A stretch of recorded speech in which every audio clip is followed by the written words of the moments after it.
We're live. There we go. All right. Sorry, a couple minutes late there. Working out a couple of kinks on the going live end there.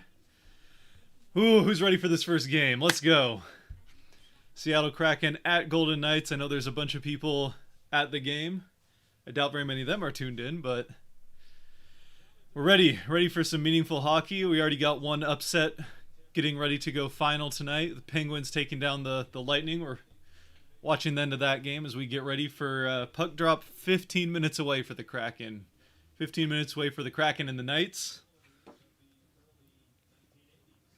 We do have lines. So if any of you saw the news, whether it was through my video yesterday or Twitter or whatever, there were 5 players that the Seattle Kraken had go in the COVID protocol.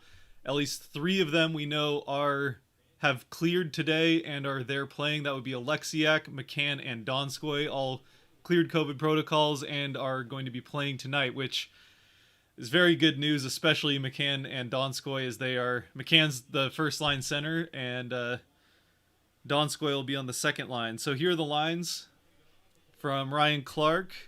Schwartz, McCann, Eberle, not a surprise, that's the first line. Second line, Johansson, who must have cleared protocol as well because he was there, Wenberg and Donskoy. Third line is Donato, Geeky, Appleton, and the fourth line, Tanev, Sheahan, and Bastian. So Sheahan's in and has a chance to repeat scoring the first goal in preseason. He could score the first goal in the regular season as well. Maybe not as likely from the fourth line, but it's possible.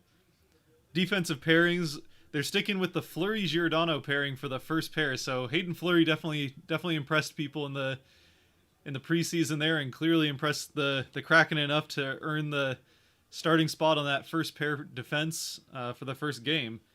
Second pair, Alexiak, Larson, and third pair is Dunn and Lauzon with Grubauer in net. So that's our starting lineup for the Kraken's first game as the Lightning make it 3-1 with 5 minutes left. Sorry, the Lightning make it 1-3 because Pittsburgh's up 3-3.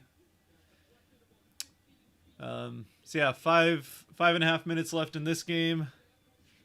10 minutes till puck drop for the Kraken. So I'm assuming that we'll just jump right over there. I don't remember if it's on ESPN2. I think it's just on ESPN. If you have YouTube TV, you can watch it there. This is a nationally broadcast game, so you don't have to have Root Sports to watch this one.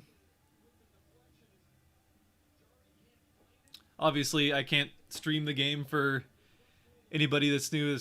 Can't stream the game itself for all sorts of copyright reasons, and would not last very long on YouTube if I tried to stream the game. That would get taken down immediately, but yeah, we'll be watching along on ESPN, nationally broadcast game, second game of the NHL season, and first game of Kraken in their history. And let me just make sure that we are on the right channel. I think this will just go right over to the Kraken from the Penguins Lightning game as that finishes up. But let me just make sure. And Bluger puts it in the empty net to make it 4-1 Penguins. So that should pretty much do it.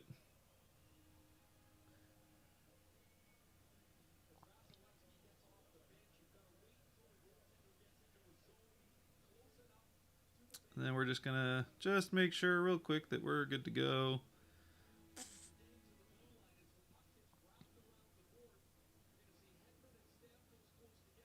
On the stream here. Be a real bummer if the stream didn't have I was on the wrong stream. Starting soon on ESPN. Yeah, we're good. We're good. All right. I'm confused. Why is the Kraken's first game on the road? They had the first week and a half, I guess you could say, maybe even 2 weeks, but first week and a half for the Kraken are on the road, so they'll play in Vegas tonight, obviously, then in Nashville, in Columbus Saturday, and then it's Philadelphia and New Jersey. I can't remember which order it is, but those are the last two. And then they come home for their first game against Vancouver on the 23rd. And it's just because they wanted to make sure, give a little bit of extra buffer. Obviously, the schedule was written long before this week. It was written months ago.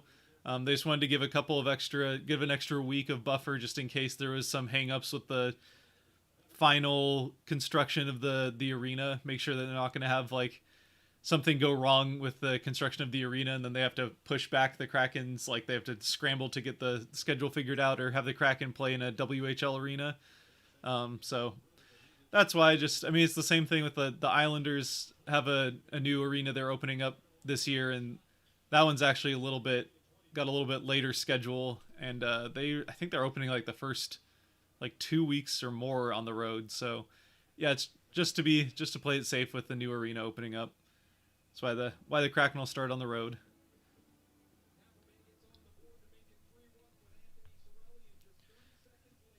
Lots of go Krakens in there. Riley says go Knights. We accept everyone, in spite of some of their flaws. Just kidding. Just kidding. We're all good, but obviously we're gonna be pulling for the Kraken pretty hard on the stream here. Got my Eberle jersey on. Excellent, excellent. I've got Giordano, rocking the Giordano jersey. Don't have the captain's patch. I'll have to get that put on eventually, obviously.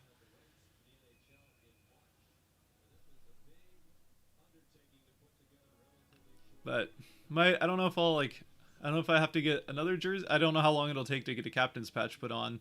I know there's some people that got like custom stitched jerseys the first day when the jerseys went on sale and still haven't got them. So yeah, I might wait a little bit before I get the C put on this one, just to make sure things have calmed down a little bit with the custom stitching of Kraken gear. Still pretty crazy right now. Well, we're 5 minutes away. 5 minutes away from game time, or at least the national anthems. Probably a little bit more from the game time itself.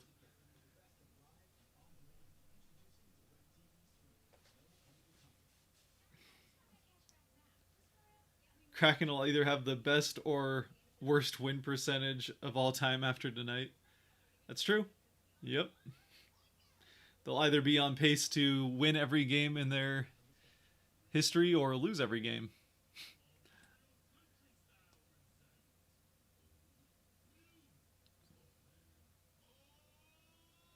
Seahawks fan for life says Kraken go to 1-0. That's what we're hoping for.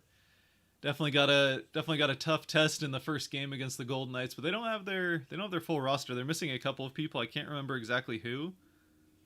But they're not full. Especially a couple of their forwards they're missing. I think they've got like a guy that has never played for them even in the preseason on one of the forward lines, and I think they're like have a typical defenseman on one of the forward lines is what I saw, but I could be wrong about that. I know they're missing a couple of guys out of this first game lineup, which obviously that's still a pretty strong team even with a couple of guys out, but fortunately the Kraken got their important guys back from the COVID protocol. They got cleared today. Again, if you've joined us since that, Alexiak, McCann, and Donskoy are all back. Cleared and will be back.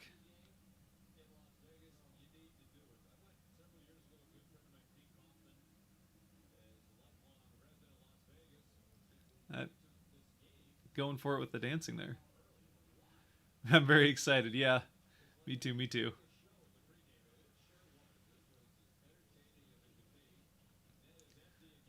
Large arena and very full. Yeah, I know. There's a lot of Kraken fans made the trip down for that first game.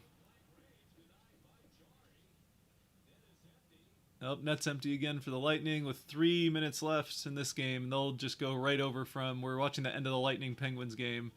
Penguins up 4-1 with 3 minutes left. Oh, 4-2 now. So they still got 3 minutes left. This is, I guess, it's not over.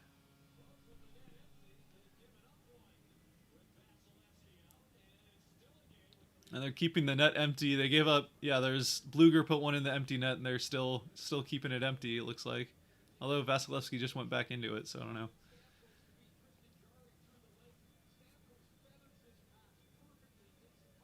ESPN is still showing the other game. Yeah, they'll just switch over right after this one is done, and they'll. I would imagine probably delay puck drop in the other game just to make sure this one gets done.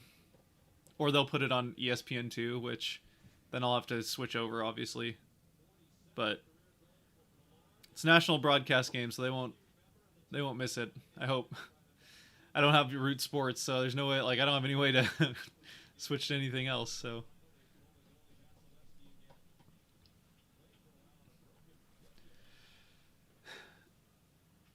Who do you guys got scoring the first goal? First goal for the Kraken. I was before they. I mean, I still think there's a decent chance it ends up being like Donato or Dunn maybe. But now with McCann, like McCann and Donskoy back, it could definitely be one of them. Donskoy he didn't score. I don't think he put a goal in it during the preseason, and it goes in 5-2 Penguins into the empty net.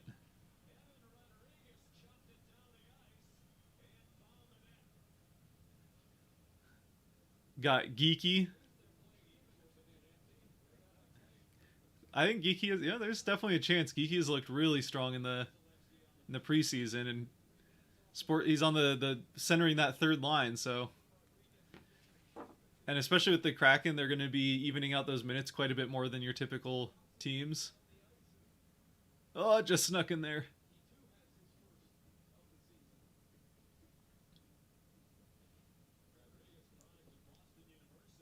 McCann, Canucks legend for sure. Yeah, I think McCann would definitely be a popular pick. First line center, get that first goal.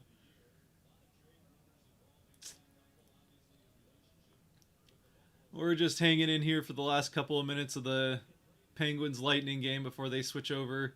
They're both on ESPN, so we just gotta wait out the last 2 minutes of this game, and they'll switch over to the first Kraken game at Golden Knights.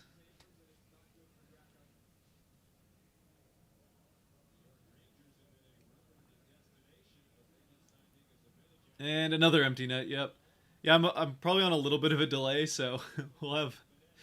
You guys will probably see things before I do. There's a little bit of stream delay for like I'm on YouTube TV, so I don't have cable, but I'm YouTube TV. So there's a little delay there, and a little bit of delay like between the stream and when you guys are seeing it. So you'll see my reactions a little bit after things happen. But yeah, now it's 6-2 Penguins, another empty net goal. And they put Vasilevsky back in there.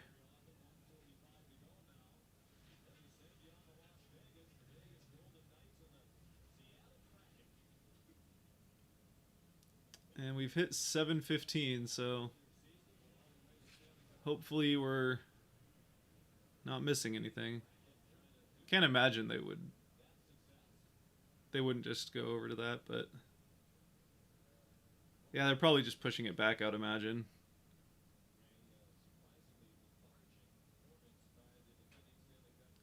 Let me just make sure there's no. I'm just gonna. Yeah, it's still on this one. Okay.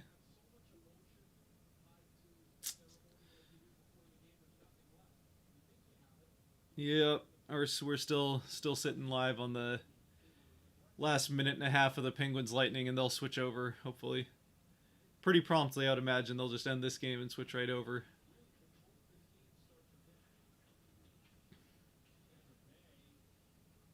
Get this crap game off my Kraken channel. That's right, you tell ESPN. Yeah, the Penguins have put 3 in the empty net. Just stop scoring goals so we can get this game over with. Less than a minute. Oh, another whistle. God. Can you guys just let the game end? We want the Kraken. We want the Kraken. No more of this. Penguins won. Just skip the last minute.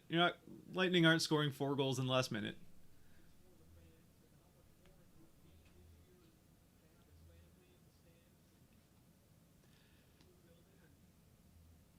Yeah, I did I like preseason predictions, and the Penguins were one of the ones I was not as kind to, just because I don't know how much their health of their stars is going to hold up, but they've handled the Lightning pretty easily. I mean, it's just one game, so you don't want to overreact, but they handled the Lightning pretty easily without Crosby or Malkin in this one, so maybe making me regret sleeping on the Penguins a little bit, but We'll see.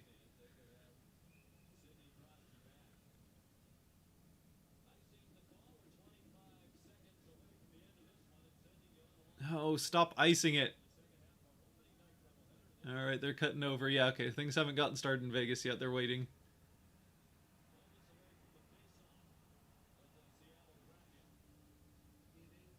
Yeah, they're just doing the getting the pregame ice light show or whatever in Vegas going now. So puck drop will wait for this game to finish and we'll cut over to that one. Or ESPN will. Not like I have any control.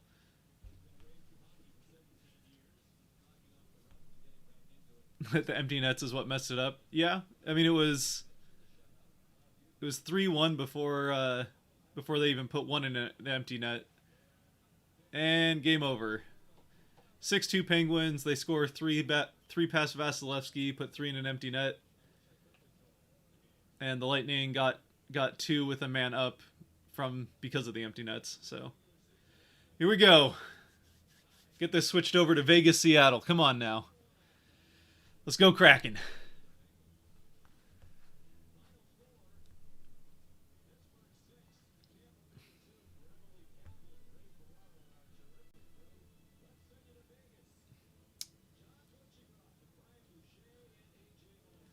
While we wait, will you describe what really is a GWG stat? I'm not sure I know exactly what GWG is. I'll be honest. Or maybe I'm just misunderstanding you. Let me see. I have a couple of sites pulled up here on my phone that are like more. So one good like advanced stat site. I mean, maybe I don't know. It'd probably be a little bit too much if you're a newer fan, but natural stat trick is one that is good for games. It kind of shows you the flow of how things are going. You can select 5-on-5, all of that. Gives you a lot of like the possession stats and like expected goals and all that. But game winning goal. Gotcha. Yeah, game winning goal is a weird stat. I don't think too much of it personally. It's just who scores the goal that ends up being the deciding one. So for that Pittsburgh game, it would be whoever scored the third goal that I honestly don't remember. I was kind of zoned in on getting this all set up, but yeah, I don't know. I mean, people like game-winning goal stats, and it's always something that's hyped up because like it has meaning, obviously, but it's not like, you know, as far as most people that are into stats, they don't consider a game-winning goal any different than a normal goal, but yeah, there's some stats that are just kind of, I don't know, a little overhyped. Like plus minus is one that I don't think. I mean, people still use plus minus all the time, but I'm not a huge fan of of plus minus either. It tells you some stuff, but it also can be a little bit misleading in some cases. So it's kind of just hard to trust it because like I don't know, it can tell you a lot or it can tell you nothing basically.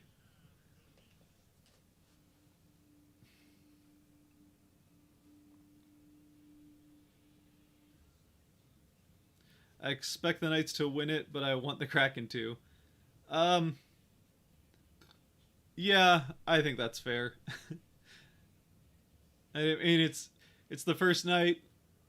Emotions are probably pretty high with the Kraken. They're probably I bet there's definitely more motivation going in on the Kraken side than the Vegas side, but I bet Vegas is all ready to ruin the first night for future division rivals. So yeah, I think it's fair to say that most people probably expect the Knights to win this game, but most people here hope that the Kraken do. And this like if any of you are more like NFL fans, more football fans, maybe a little into baseball, this is hockey's like game to game. It's a lot more like baseball in that it's a lot more game to game, 82 game regular season. So obviously like the better teams tend to do better over the long span of things, but each game can definitely go one way or another.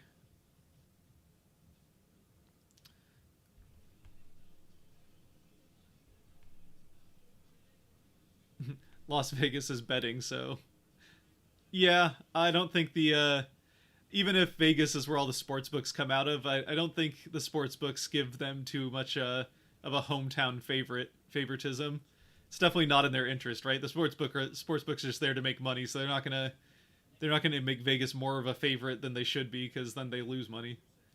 But I mean, Vegas is. I think it's fair to say that they're the betting favorite. And that's not shouldn't be a stretch, I don't think, but obviously we're hoping to see a second upset tonight. The Lightning were big favorites over the Penguins tonight, and obviously that didn't work out, so let's make it 2 upsets in a row, start out the season. Go Cowboys. Oh no. Oh no, not a go Cowboys.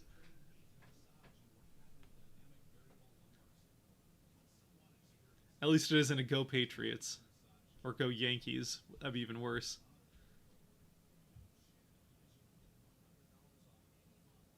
Yeah, plus minus is a pointless stat.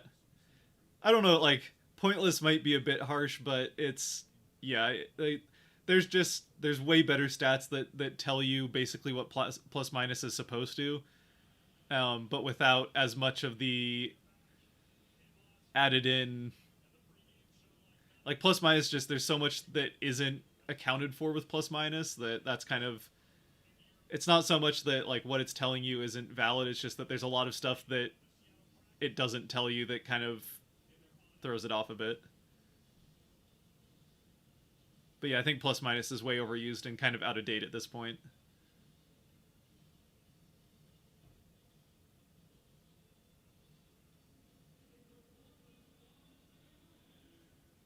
Here we go.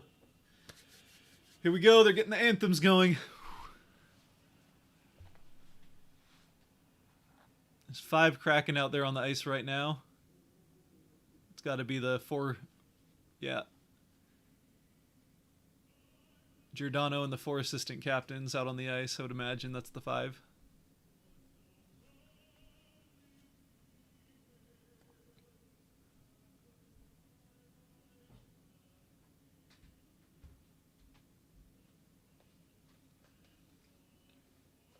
Just doing the U.S. national anthem.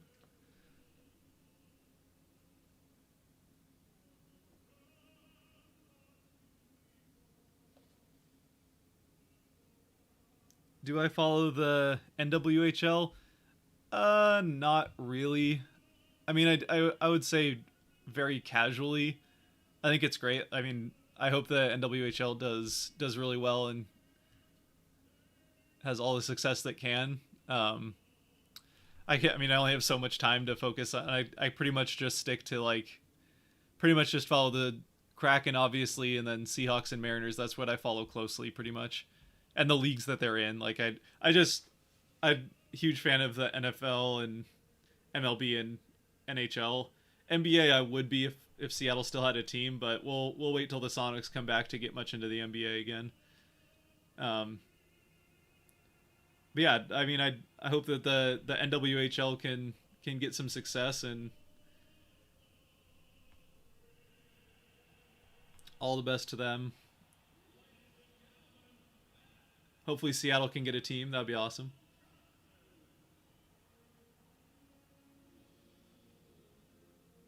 Here we go.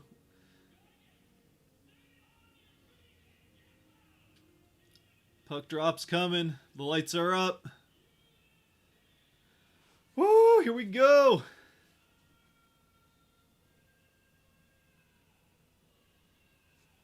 Just gonna switch some things over here.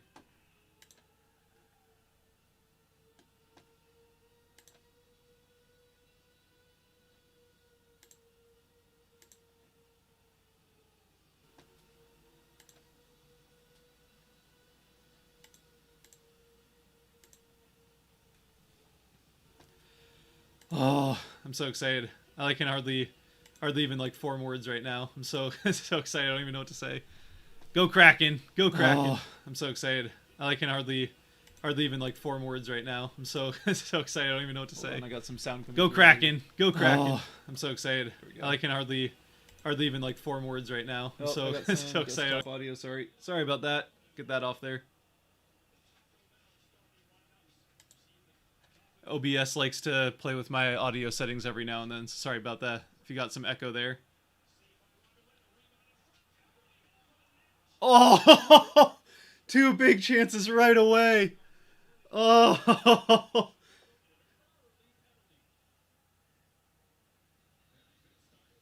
oh my goodness.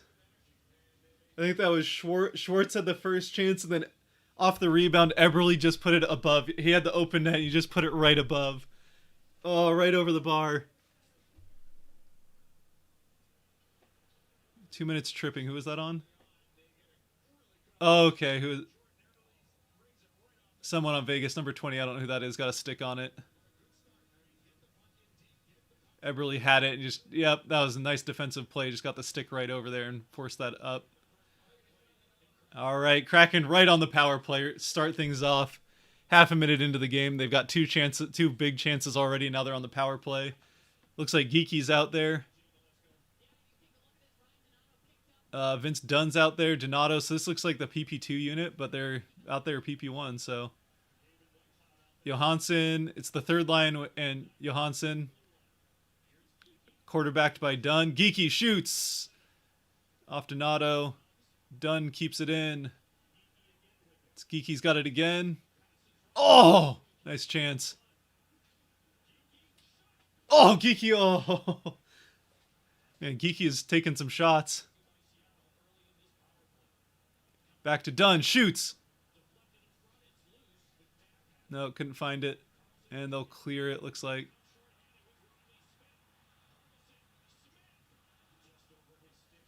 Good back check by Geeky there to stop that rush. All right, back to Dunn. Looks like they'll switch out for the first line. Power play, Dunn will go back. I imagine this is Giordano coming on. Sure is. So this is the power play 1 unit. It's the first line plus Wenberg with Giordano as the quarterback of it. Is that Petrangelo? Okay. Sorry, I don't know the whole...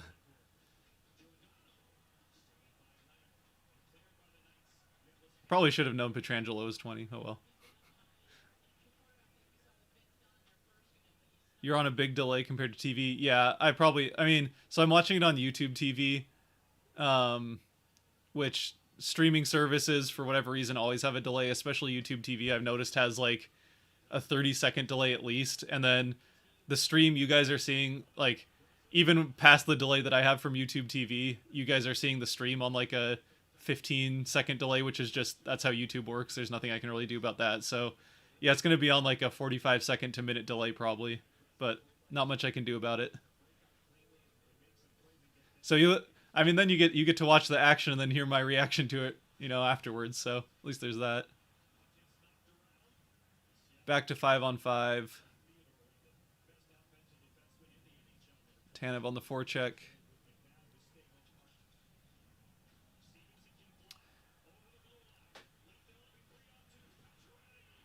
Oh no, Pacioretty puts it past Grubauer. Poop! That was their first real chance and it goes in.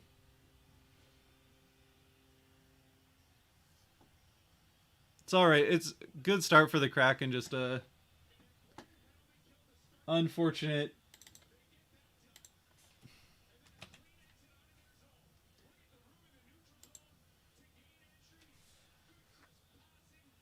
Oh, Grubauer should have had that probably. Yeah. I think Grubauer just left too much of the other side open.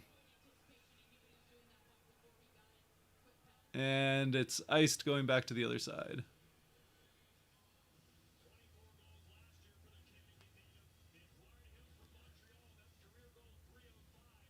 Darn.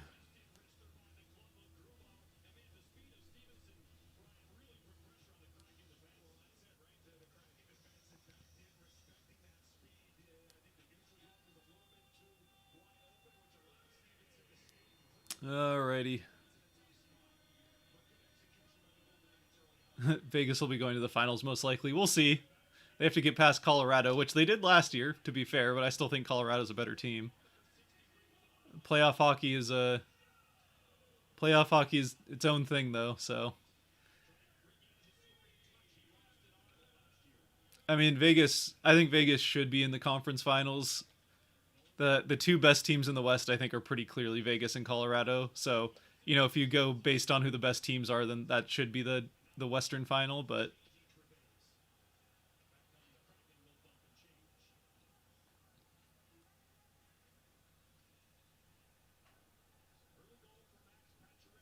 I feel like Colorado just has so much talent that they they should go to. I mean, they should be in the at least the conference finals this year.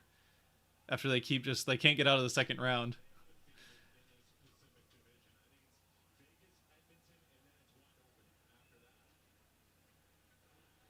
Yeah, and they kind of just mentioned it there on the TV that it's like the Pacific. Everyone just has like Vegas and Edmonton basically just like penned into the top two spots, and then that the third spot and maybe fourth if the Pacific can get a wild card spot, which I think is a pretty big if. Then that's kind of what everyone else is fighting for. But we'll see.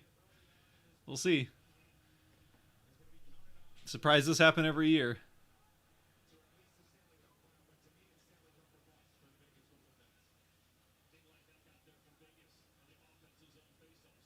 A lot more 5-on-5 control for the Golden Knights now than they had early on.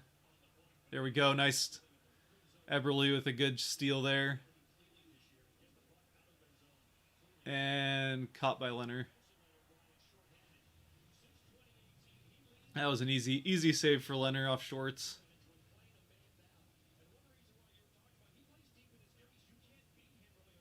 Vegas is calling for the Islanders to win. I'm assuming that like sportsbook, yeah. I mean that's who I had Colorado Islanders as the final with Colorado winning. But I think a lot of people picked Colorado last year too, and again, can't get past the second round. So, oh, Leonard got enough of it from Larson. Man, I can still like hardly believe that this is actually NHL Seattle hockey, like regular season.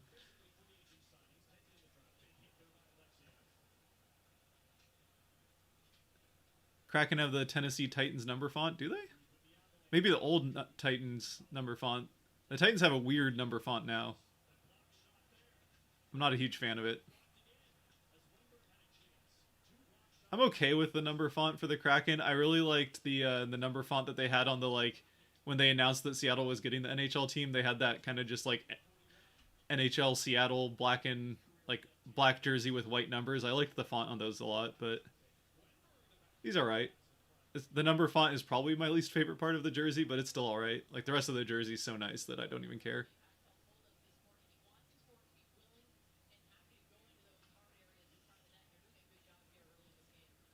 Edmund Edmonton missing Eberle and Larson.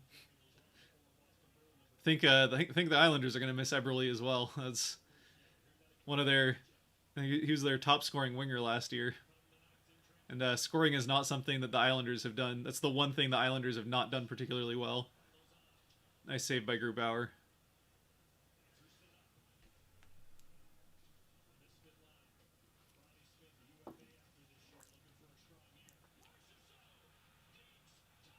Fuh! Just Marchessault left all alone and just had all the time in the world there to get it around Grubauer. I mean, he probably should have like poked at it. I guess I don't know. That was not a good start. Already down 2-0.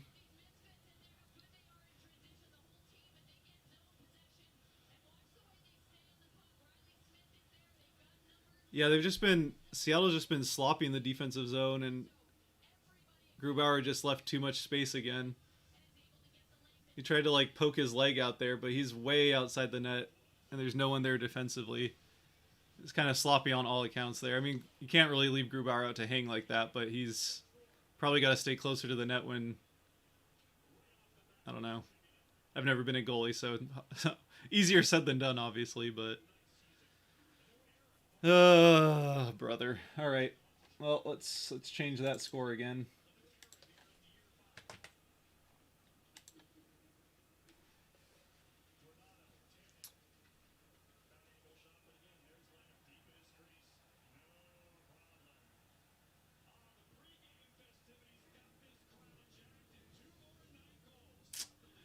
Unfortunate.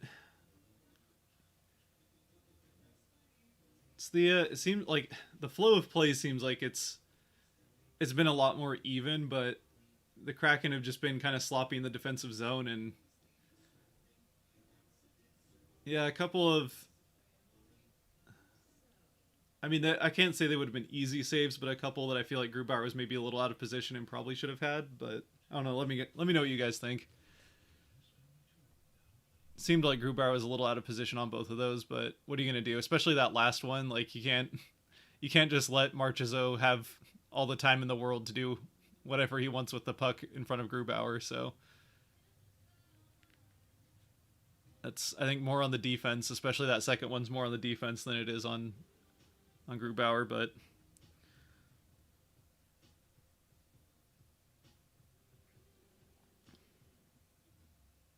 let's see where we're at. Yeah, like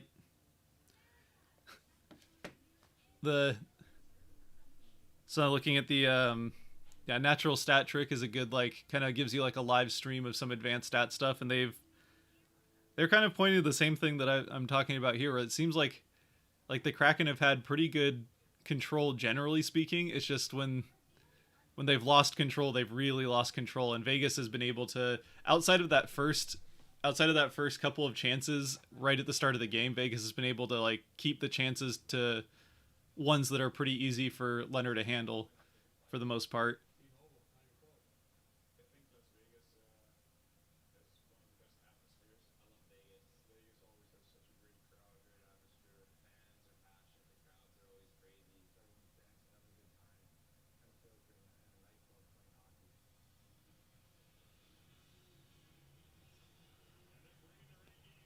A lot of Kraken jerseys in there, but obviously it's mostly a Vegas crowd. Oh yeah, not the start we would have wanted, but outside of the scoreboard, which is ultimately all that matters, it's been a little bit more of an even game than it looks like it than it looks like at less than halfway through the first period. But yeah, weirdly sloppy. Like,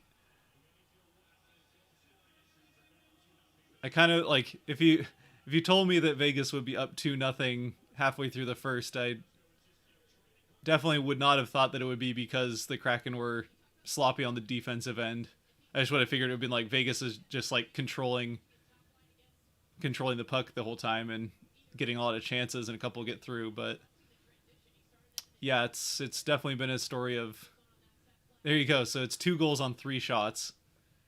Seattle has 8 shots, and one of those, I think, like, both of them are savable by Leonard, but one of them he really should have had, and then the second one is just really sloppy defense that they just kind of let Marchessault have his way with the puck right in front of the net.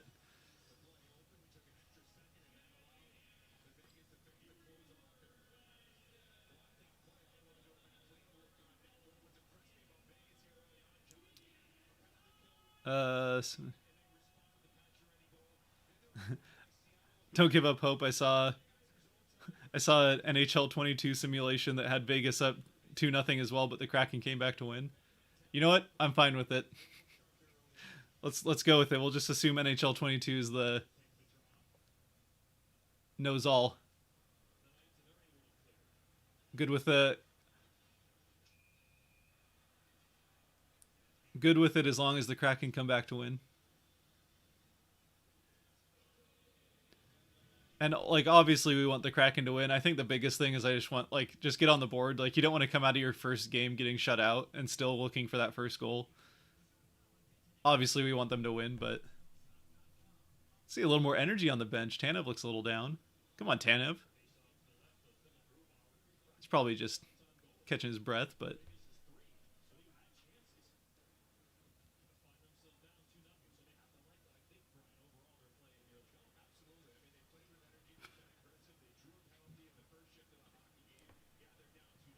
that weird, like, the center crest on the Vegas ice looks really weird.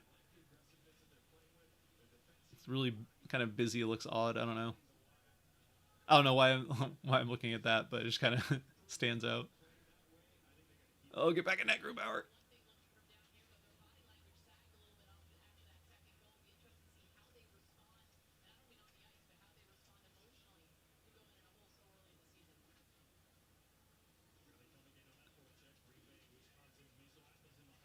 Yeah, not the start you would want. That's definitely a little demoralizing when it's 7 minutes into the game and you're already down 2-0, even if you've been controlling play.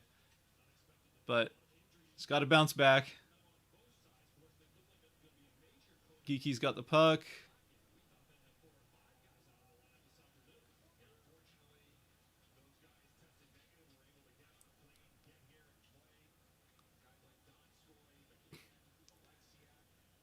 Yeah, Donskoy, McCann, Alexiak, and Marcus Johansson were all four of those guys got cleared from the COVID protocol after going on it. Yarncroke, I think, is the only one that's still not clear, although maybe Yarncroke is.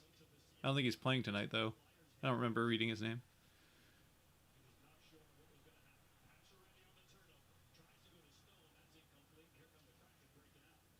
Nice pass. Eberle. Oh, Fleury just gets blocked.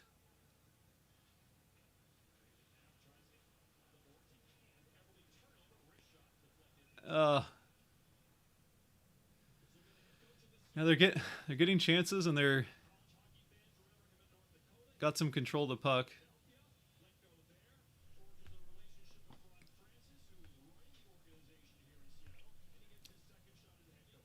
The refs are pretty good skaters. Yeah, they're out there the whole game, so they gotta keep up with NHL speed of play. So they gotta be pretty good on their feet. Hello from Sweden, awesome. And I saw a hello from Germany earlier. You guys holding it down early in the morning over there. That's an early alarm to get up to watch this game. I appreciate it. Not just watch the game, but hop in the stream. Love to see it. Love to see it.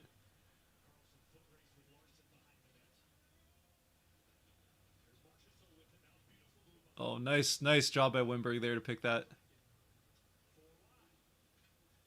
Oh, it's dropped back. Shoot. Oh, that's not. Dang. Just a little fumble of the puck, and now it's out. Oh, that was a nice pass by Petrangelo. Good defense to get in the way of that. But that was a nice play.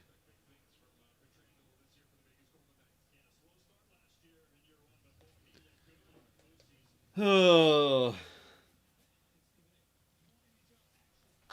They spent a little time there talking about how good of an atmosphere Vegas has, but Seattle will show them what's up.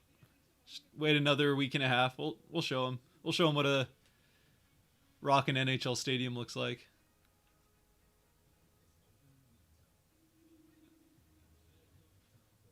Quick question: how do timeouts work in the NHL?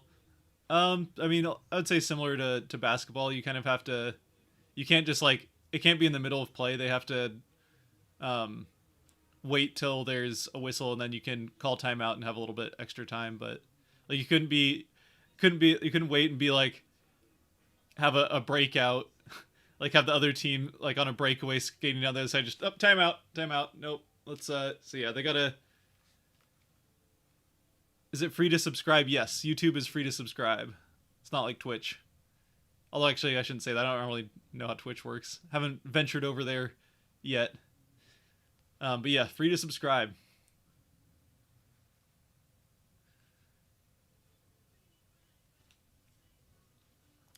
TV timeouts or timeouts teams take. I think he's talking about how timeouts the teams take. At least that's what I was assuming.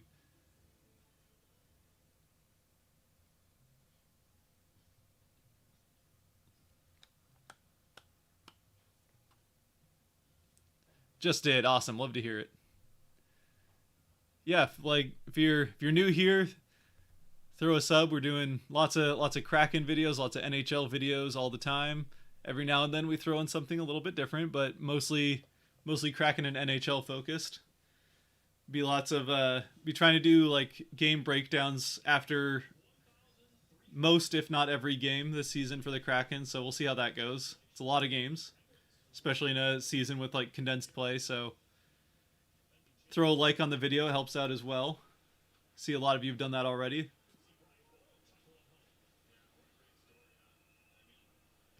What do we got? Heard a whistle.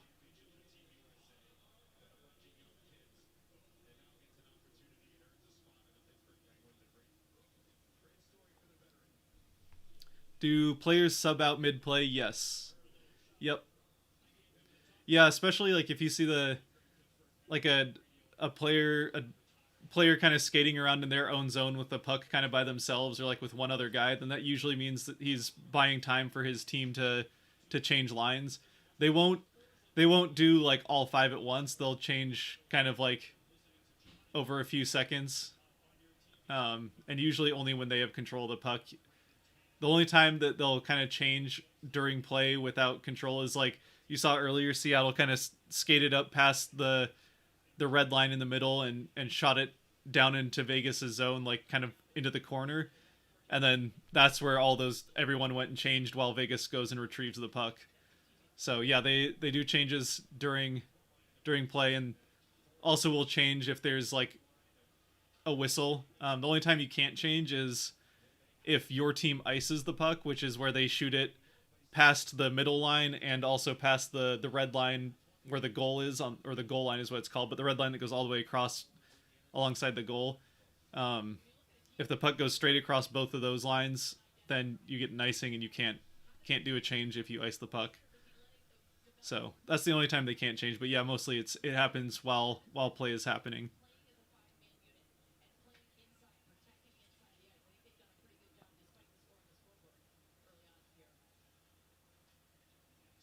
So here you go, setting up a play. A lot of neutral zone play here in the last few minutes. Ooh, nice. Got a stick on that. Who was that? Dump and chase. Yeah, Vegas is a strong team defensively, so that kind of dump and chase style is really not going to work well against Vegas. That's something that might work well against like Edmonton or Vegas, or not Vegas, Vancouver, but yeah, it's probably not going to work super well against Vegas.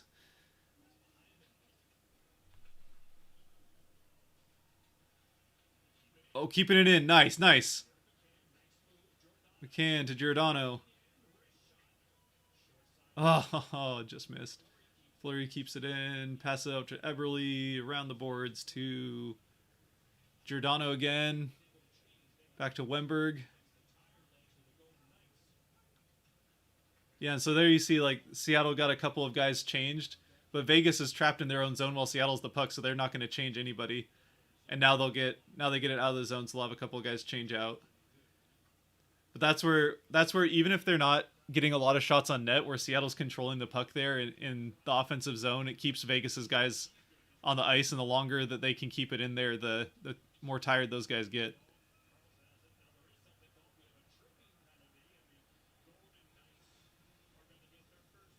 Oh, tripping on Alexiak.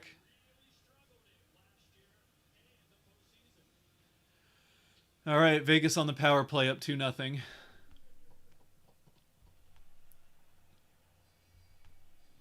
Both blue lines? No, it's both red lines. The blue, that was the old, I think the old rule. That was like that was the old passing rules. You couldn't pass it, go the two line, I think maybe, but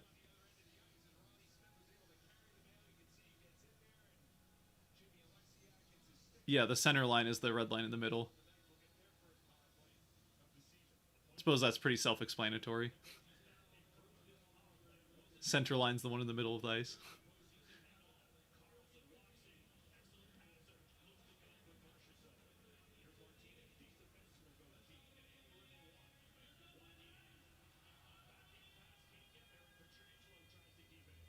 Oh, nice defense. Oh, nice. That was some nice defensive play there. I didn't see who that was, but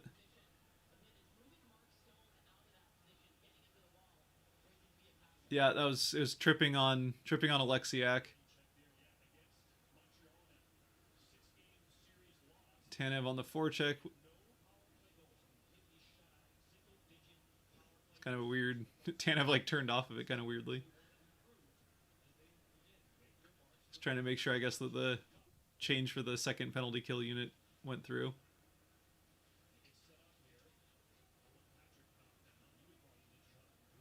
There we go. Waste of time. Doesn't matter. Trap the puck all you want as long as the time's wasted. Oh! Tanev on the breakaway! No! Oh, Tanev almost had it.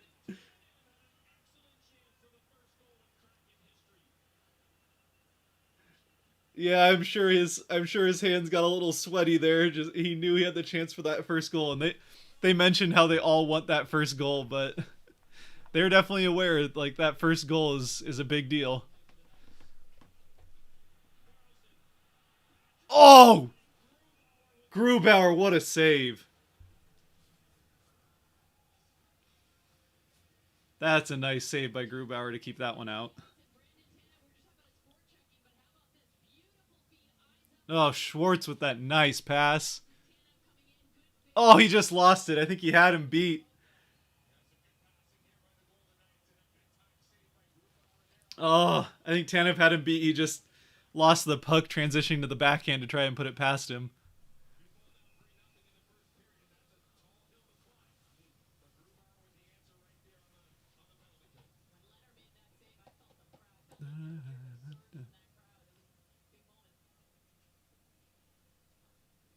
And there we go. Nice stick.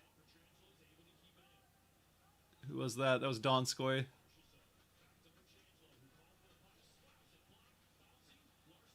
Gets it out. Donskoy's out, or Alexiak's out of the box.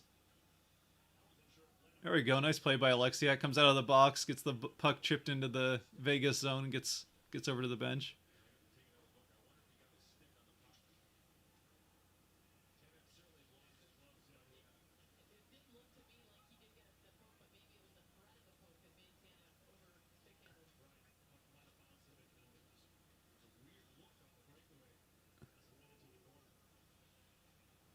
Passing it around. There we go. Nice pass. Eberle take it into the corner. Oh, it's behind you, Eberle. Oh, and it gets out past Alexiak.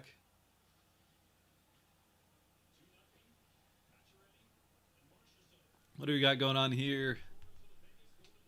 This makes me want to play hockey. You haven't played in 3 years. Seattle's got the. I mean, I don't know where you're at, Mike, but we got the. Seattle's got the hockey league. Obviously, maybe you just can't make it happen. It's definitely not cheap. It's definitely not cheap to play hockey. Do you play fantasy? Would you make a video about it for beginners? I do play fantasy. I'll say that I'm not amazing at fantasy hockey. I'm pretty decent at fantasy football, but yeah, fantasy hockey is I'm still. I don't know. I haven't had as much success with it as I have for football, but I mean, I could try to throw up something. Just drafted a team today. I kept meaning to draft a team, and then I just it kept slipping through the cracks. And then today I was like, oh, I never drafted a team, did I? So yeah, I just joined a Yahoo public league. I was actually in a league from the Kraken subreddit, but the draft never happened, so they're just sitting there without a team. But do you live in Seattle? Yep, Seattle, greater Seattle area. Yeah, have a play in the Kraken Hockey League is what it's called now, but used to be the Greater Seattle Hockey League. Oh, you live in Ontario?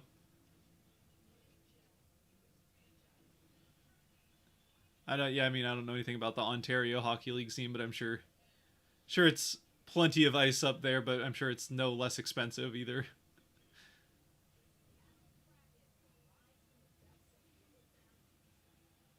Is it expensive to live in Seattle? Yeah. I mean, mostly just housing. Like, I guess restaurants might be a little bit more expensive than other places, but I mean, it's mostly just housing. In Seattle, the housing market's ridiculous. But that's pretty much the main thing. But yeah, it's all the big tech companies in Seattle. There's a lot of income, so it's a lot of people that can pay for the more expensive houses and all that.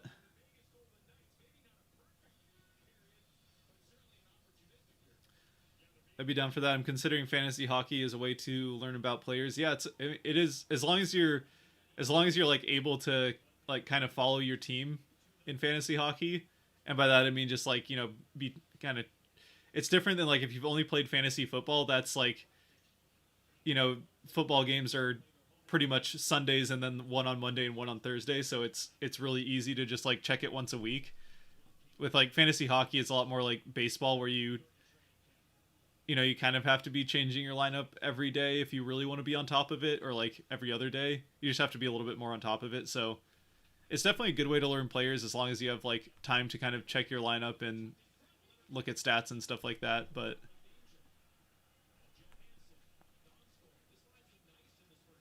it's also like, I mean, like anything, it kind of favors offense. So, oh, good defense by Giordano to keep another open shot off Grubauer.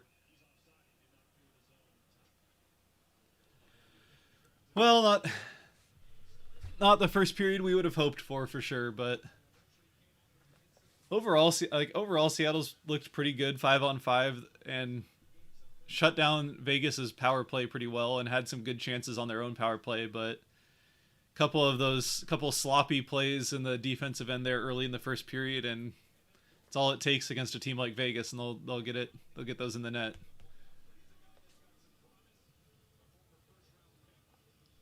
Yeah, you definitely do need.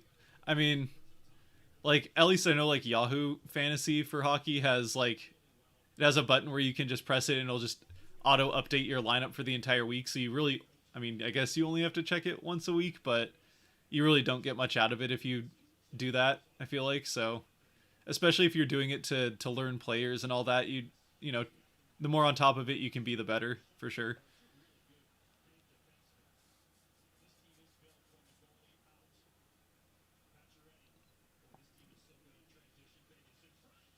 Oh, nice chance shut down there.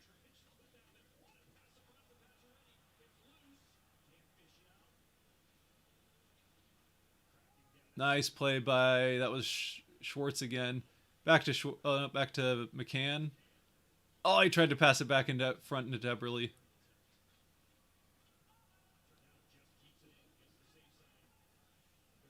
Just kept that onside. Just kept that puck from going over the blue line. How is he wide open? Oh, another kind of sloppy defensive play. They had four defensemen to two guys, and they still let Vegas have a guy wide open on the side. I mean, it's still like he's still on the outside and towards the top of the zone, so you know he gets a shot off there. That's an easy save for Grubauer, but you don't want to let too many of those unblocked shots in, as we've seen. Like one of those got through, and that was the first goal of the game. Who's the Kraken's best puck handler? I think there's a few guys you could make an argument for. I really liked what I saw from Donskoy puck handling. There's definitely a couple of times where he kind of overhandled it and let it go during the preseason, but I think Donskoy is probably one of the better puck handlers for sure. Definitely during the preseason, I would say that his handling stood out the most. Um, Giordano's really good at like, especially when they're in the offensive end. We've seen that like Giordano's really good at keeping the puck in the zone, holding the blue line, especially on the power play.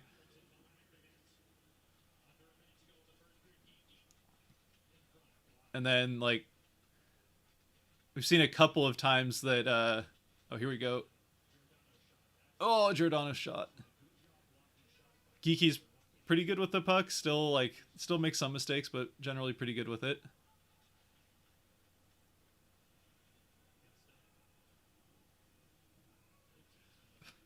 I'd say McCann definitely has a good pass.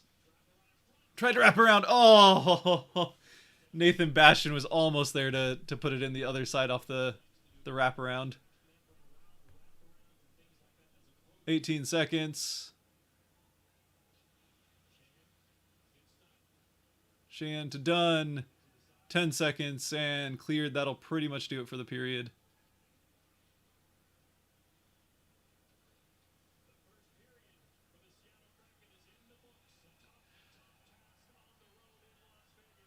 Oh, there it is. The first period is over. First period of Kraken hockey is over, and generally I would say it went well. Obviously, the scoreboard does not reflect that. Um,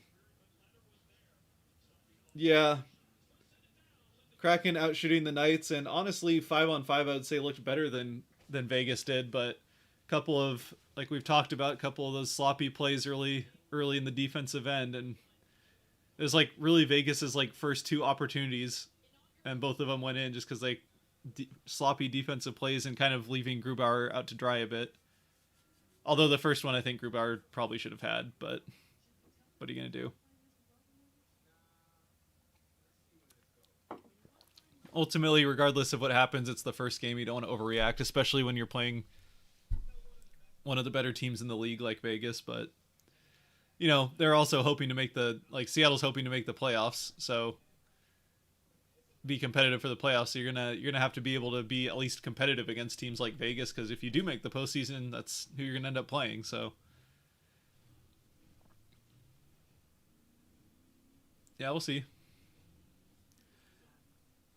I would say it if you just looked at the score, you'd probably think this game is a lot more one-sided than it has been, but ultimately the score is what matters. They're just looking to see what the advanced stats say here from Natural Stat Trick. Yeah, so Seattle's still with, as far as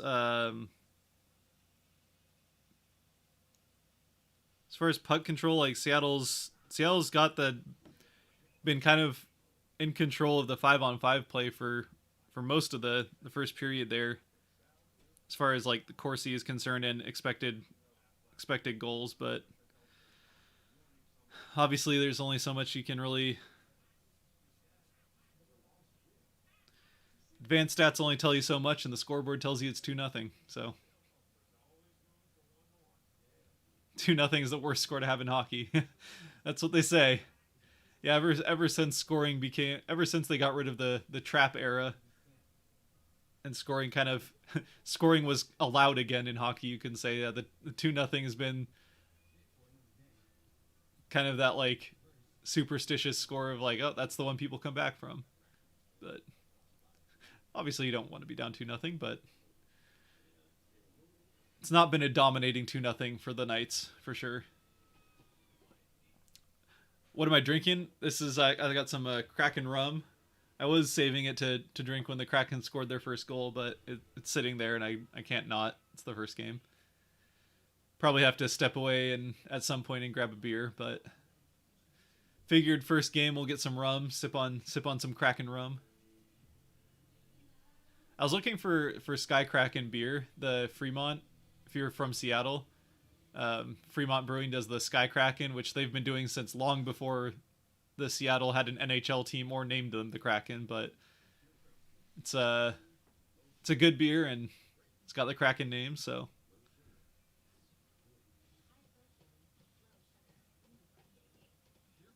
yeah, someone said that in the first game tonight. That yeah, I think that was one of their like.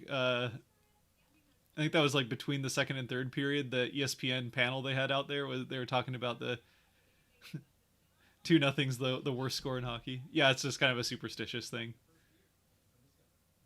Kraken is a rum, yes. Kraken is a rum, but Sky Kraken is a local Seattle beer. I'm drinking the rum right now, but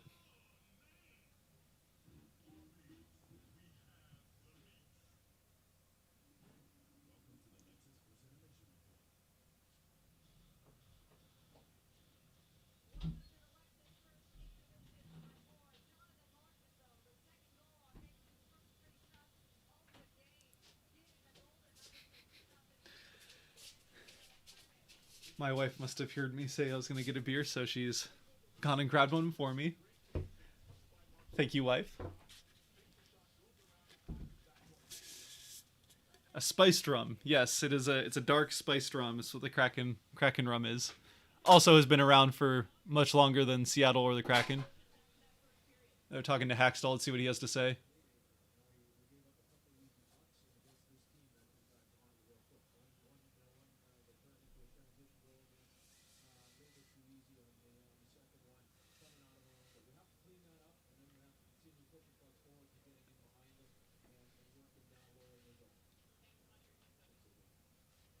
Yeah, I mean Hackstall's pretty much right on it there. gave away a couple of pucks in the defensive zone, and that led to it. And just they've been, I mean, they've 5-on-5, they've looked pretty good 5-on-5. They've gotten more pucks to the net than Vegas has, but they just kind of gave up the easier chances, and that's why we're at 2-0 Vegas. Time on ice. Yep, Mark Giordano already has 7 minutes and 40 seconds on ice. He's going to be skating a lot, especially if they get the power on the power play.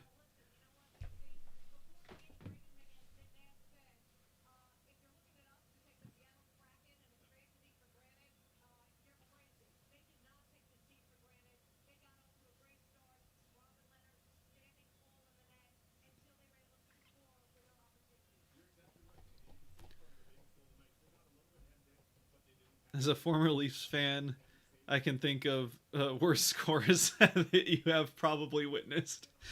Yeah, it's I don't know when you switched off of the Leafs, but yeah, they've had. I mean, anyone that has followed the Leafs to any extent, even if you're not a fan of them, there's 4-1, 5-1, 3-1, all sorts of. Yeah, that's one Grubar's got to have in his glove. That first one there, but still not a good defensive play. That was the first goal they were showing there.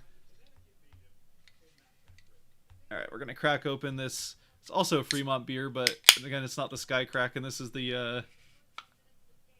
I should probably sip a little of this before I go do this, but yeah, I'm gonna.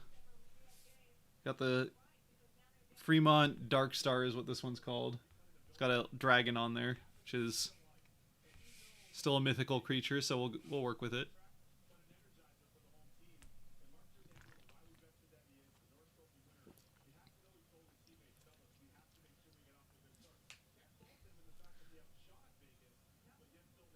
I can't believe Seattle hasn't scored yet. Yeah, they had. If it wasn't for, again, I don't know who it was, but if it wasn't for one of the Vegas guys whipping his stick around, Eberle had the net wide open like 30 seconds into the game. Which I mean, how sweet would that have been? Be up 1-0 30 seconds into your first game. But yeah, just a quick whip of the stick around. It was like backhand behind his back. Got his stick in front of Eberle and blocked the shot of Eberle right into the open net there. Also, Seattle's old XFL team was the Dragons. Yeah, I hope the XFL comes back. It was fun. I tend to be a lot more into the like whatever the best league of whatever sport it is, but the XFL was fun. They tried some different things in the XFL, like the weird extra points and stuff. It was neat. So I also liked how they were like constantly interviewing players on the sideline after plays. That was kind of fun. Obviously, like the NFL would never do that, but well, I shouldn't say never. Maybe they will eventually, but they just keep going in the more not fun direction. So I kind of don't think it's anywhere near.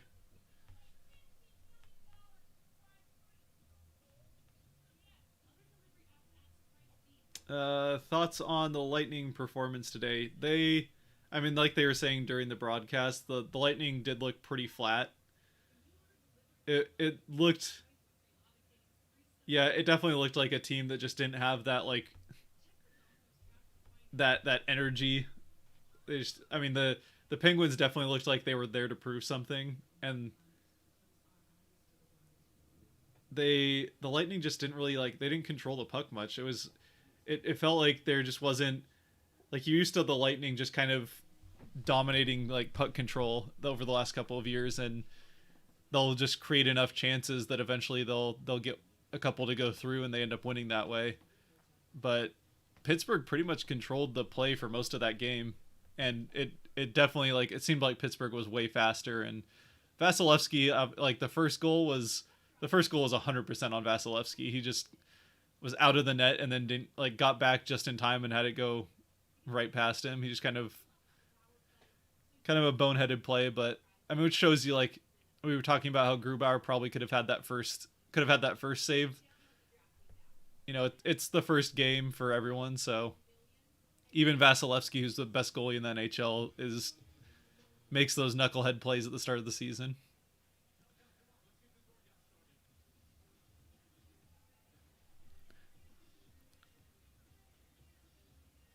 There are some awesome. Oh yeah, okay. Awesome beer places around Seattle that have all sorts of local beers.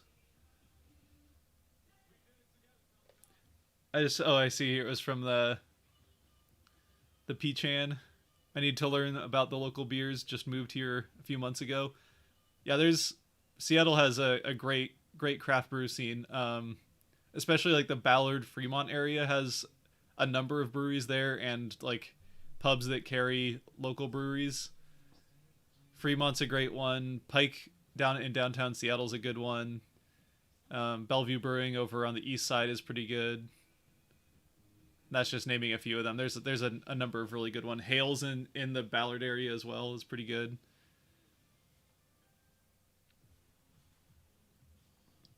Any local imperial stouts that are any good? Actually, this one that I'm drinking right now is I really like the Dark Star. I'm pretty sure this is an imperial stout. Yeah, imperial oatmeal stout. So if you like that, especially with winter, like I'm a huge fan of stouts in the winter. I'll put that one up there for you. It's the I don't want to get my focus off there, but it's the Dark Star by Fremont Brewing. You can usually find it at, like Fremont's one that you can usually find at like Safeways and stuff like that. So yeah, Dark Star by Fremont Brewing is of the local ones probably my favorite imperial stout. I'm a huge fan of Deschutes, which is a Bend, Oregon brewing. They also have one in Portland, and they have the Obsidian Stout that's probably my favorite. Or actually, the Abyss is one of their like seasonal runs, but Black Raven has good stouts. Yeah, Black Raven is a good one as well.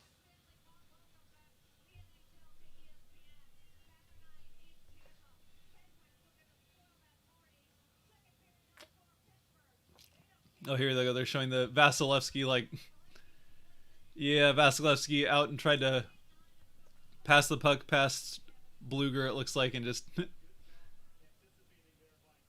oh Carter. That was Carter. Sorry, just hit it. Vasilevsky put it right into Gardner and then couldn't get in front of the net before Carter could get the pass.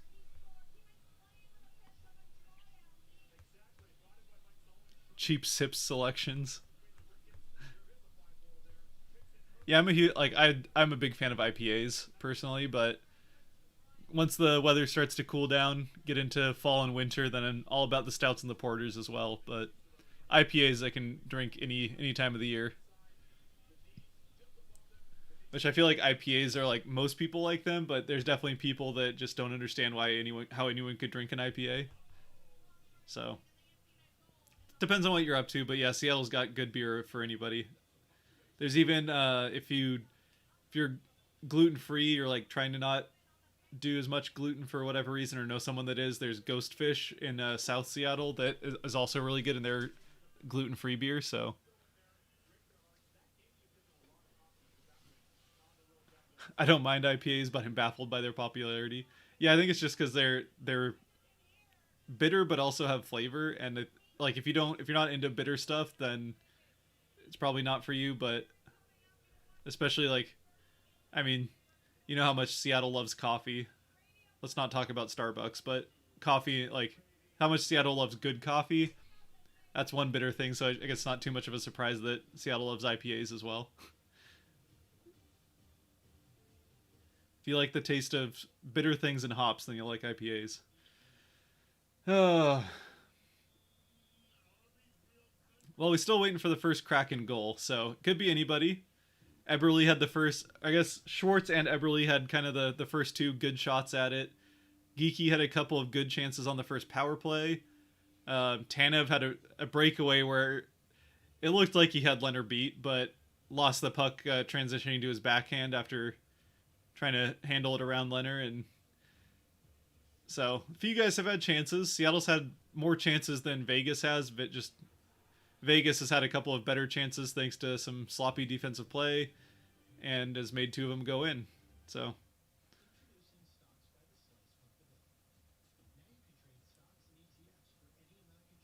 I like bitters. Most IPAs just seem to one note though. That's fair.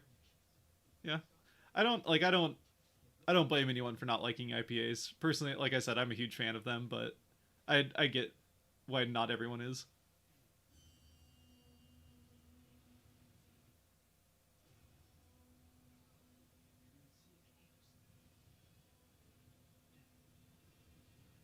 Oh, here's the ad for the Dune movie. I can't wait for this movie. I don't know if anyone else here is into Dune, but I hope that's good. The books are so good for Dune. Like I'm not a huge reader, but I did read the Dune series, and it's a cool world. They actually make like a desert world interesting, which is awesome. Not that I like deserts, but like even Star Wars, it's like that's like Tatooine is, and they're just like all they can do with it is I hate sand, which fair, but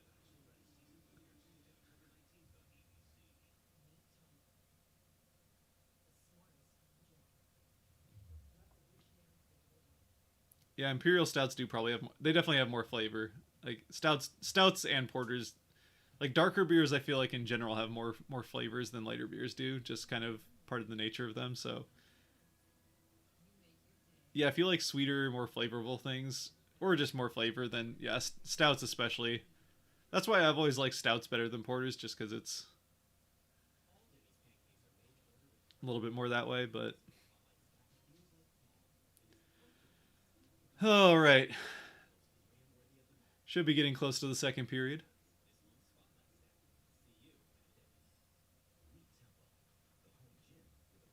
But it's not like football. You don't have all the commercials during the period, so they gotta get them all in during the gotta get them all during between periods during the intermissions. Here we go, back on the ice. Gotta say, ESPN's like some of their announcing has been a little hit and miss. Like you can tell there's some rust knocking off like new most of their commentators are have been doing this for other companies for a while, but you can tell there's some like people like new pairs getting used to each other for commentating, but otherwise their production quality's been great. First night of regular season hockey back on ESPN.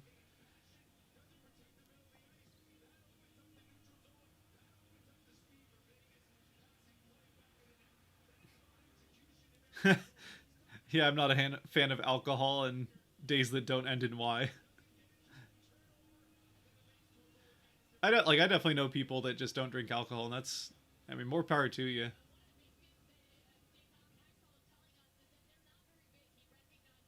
Probably the healthier decision.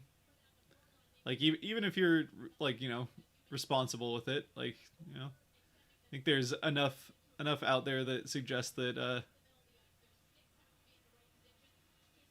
not drinking alcohol is probably the healthiest choice. But so if you don't like it, then why force it? But not me. I'm all about all about certain alcohol anyway. Beer, whiskey, rum. Not so much with like vodka and tequila and that stuff. Not really into that as much, but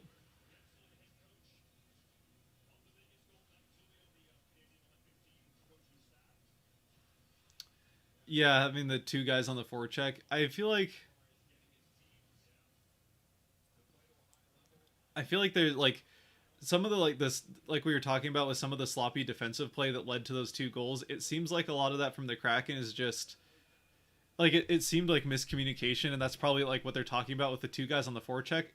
Maybe I mean I guess they've been doing it enough where maybe that's part of the plan, but I wonder if that's just like a miscommunication of who's forechecking and whatnot. But yeah, two guys forechecking, especially Vegas. I don't know if you want to do that, but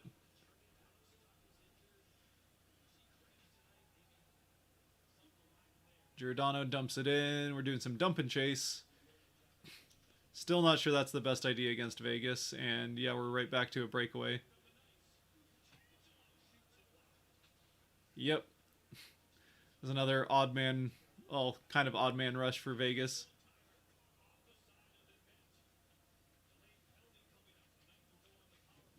Oh, good.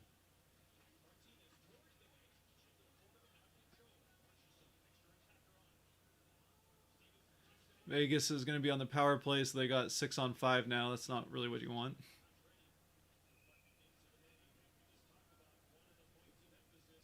Well, The first penalty kill for the Kraken went well, so let's hope they can do it again. Holding. They got Jaden Schwartz for holding.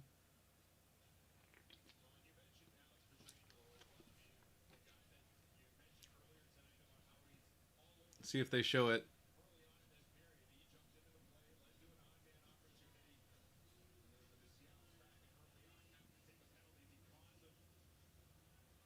And Kraken win the face-off. I didn't see who that was on the face-off, but...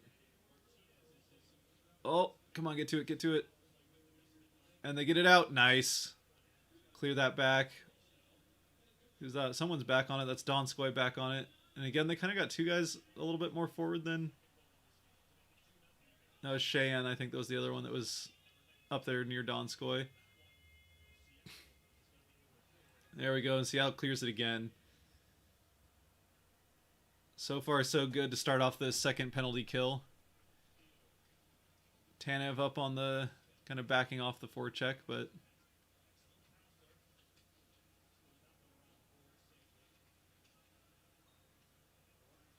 Wemberg. So they got a shot off finally.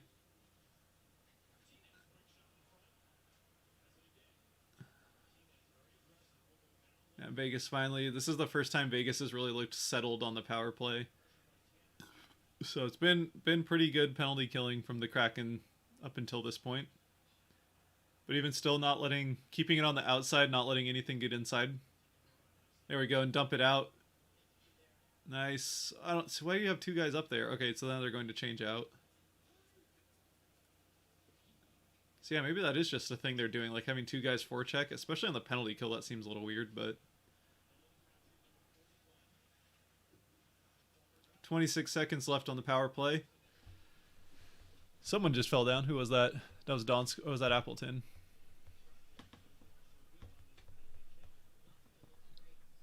Yeah, Kraken have been... This is another good kill. They just only really let Vegas kind of control it there for like kind of 30 seconds of the time there. They've been able to dump it out quite a bit. Only like 2, maybe 3 shots on Grubauer during the... But like only one shot I think was really like a decent chance. There's a couple that just kind of shoot it because you shoot it. Everett says, "Hey man, hey Everett, how's it going?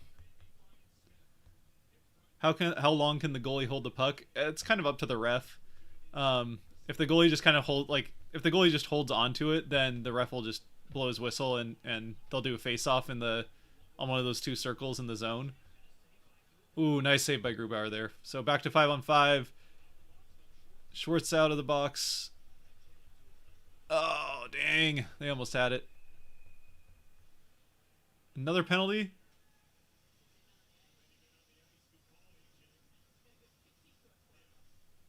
Who was that on? Was that on Seattle again? Too many men?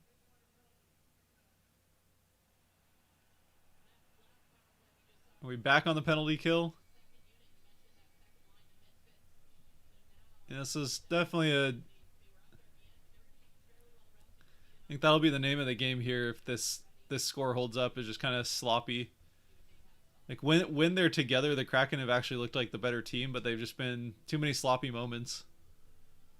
And they're back on the penalty kill. But yeah, so the goalie can, like, if the goalie's clearly not going to let it go, like, so if he catches it in his glove, he can catch it and then like kind of shove it out, throw it out of his glove to someone. But if he catches it and just holds it, then it's up to the refs to blow it dead, basically. And they'll usually do it after like a couple seconds. And then they just do the face-off. So there's no set time that I know of. It's just kind of, the goalie makes it clear he has no intention of trying to pass the puck out of the glove to someone on his team, then, or I guess anyone, but then they'll just blow it dead and do the face-off. I just watched your video about the Kraken jersey. Nice. Yeah, they're nice jerseys. I don't have one of the away ones yet, but I saw those in person at the jersey launch event. They're very nice looking as well.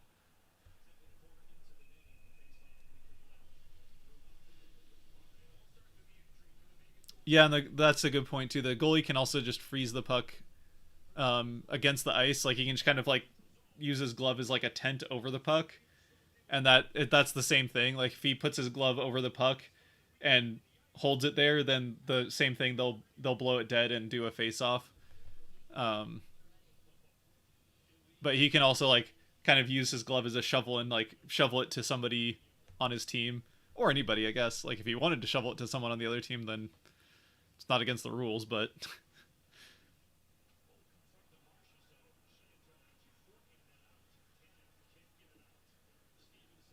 yeah, the Golden Knights definitely are better offensively than the Kraken. I don't think there's much question about that, but they just haven't, like, especially on the power play, they just don't seem to be able to control it, which it's good for the Kraken because this is the third power play the Knights have been on. Yeah, 6-0 Vegas for the shots this period, but that's pretty much just power plays. Obviously, no icing when you're on the penalty kill, so the Kraken can just throw that puck down the other side as much as they want to waste time while they're on the penalty kill.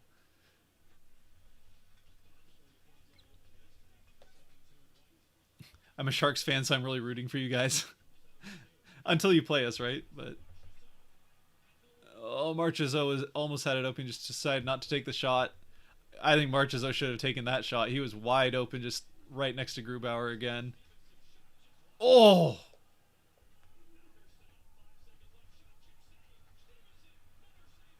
This is a weird camera angle to have on this. I don't know why they had that camera angle for that sequence, but that was a great sequence from Grubauer. And Vegas just had like 4 shots in a row. Oh, just passed. Oh, Grubauer got enough of it. Well, it's like that last 15 seconds of that power play was the best 10-15 seconds of all 3 power plays that Vegas has had. They have not been able to do much of anything on the power play until those last like 15 seconds of that third one.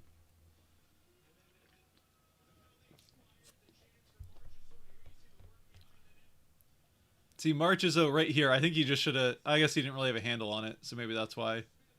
Oh no, that was the second chance, and yeah, just Grubauer got his shoulder on it just enough to get it past the net.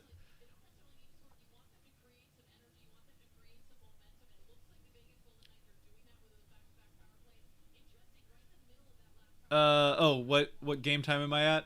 So they're doing a face-off at 14:21 and just drop the puck. Trying to sync up the stream there. So game time is going to hit 14 seconds in, well, 14:10 right now. And just hit 14 minutes game time if you want to sync up your stream. Yeah, like I said before, for anyone that's new, it's a couple of different delays. There's the YouTube stream delay and then the YouTube TV delay as well. So it's couple of different just streaming delays that mean I'm kind of like 45 seconds to a minute behind any of you that are like watching this on normal cable TV. For whatever reason, they haven't figured out how to get streaming.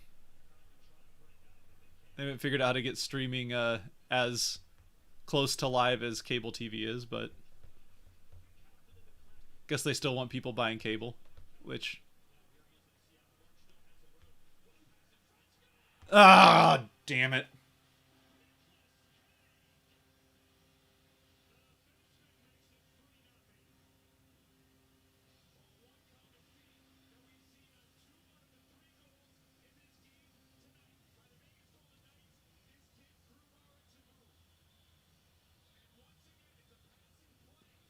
Yeah, Grubauer's just had a hard time getting from one side to the other and then getting in the right position. Let's see what happens here. Yeah, Stone's just looking. And Grubauer just kind of moves a little bit too far and then just can't get his glove on it. Which, like, that's what you want to do. You want to get the pass across and then shoot. That's always going to be the harder save for the goalie. Another one you'd maybe like to see Grubauer have, but it's kind of a tough open shot.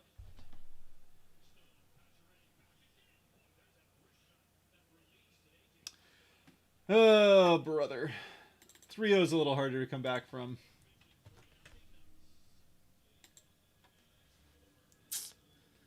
Yeah. That was just a good play by Vegas. I don't think that one's... It is what it is.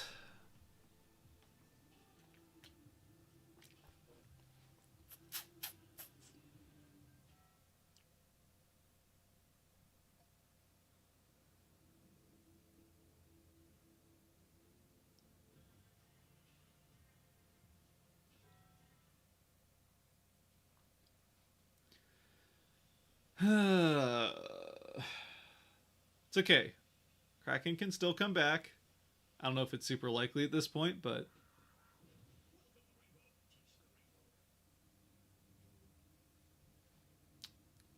this is a rough opening game. Yeah, I mean, score-wise, definitely.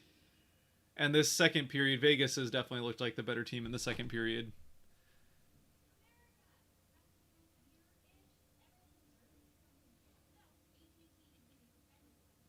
Of course, the Vegas has also spent 4 minutes already of the second period on the power play. Not that they scored during it, but say like the one thing, maybe the one like good takeaway from this game is that Seattle's looked good on the penalty kill. They really didn't have like let many chances up on the penalty kill. Now having done it 3 times, until like the last couple of seconds of that third power play by Vegas, they started to. There was a sequence there that Vegas got a few shots off that Grubar made some nice saves on.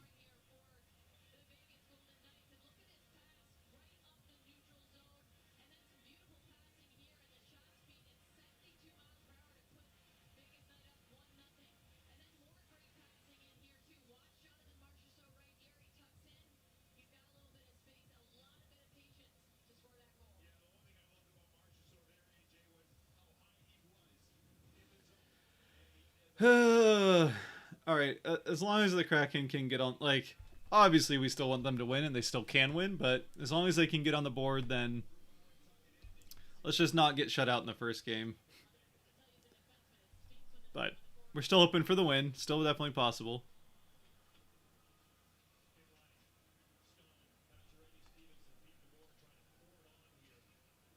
I was pretty excited about the Kraken because I can get on the fandom ground floor.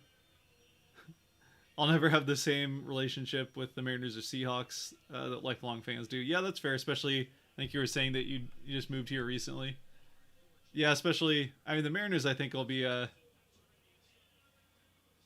It's kind of. I mean, it sounds like a bold statement after 20 years of no playoffs, but I think they're headed in the right direction finally for the first time in quite a while. It's. Oh, okay. I thought they were gonna say that was offsides, but let him play it.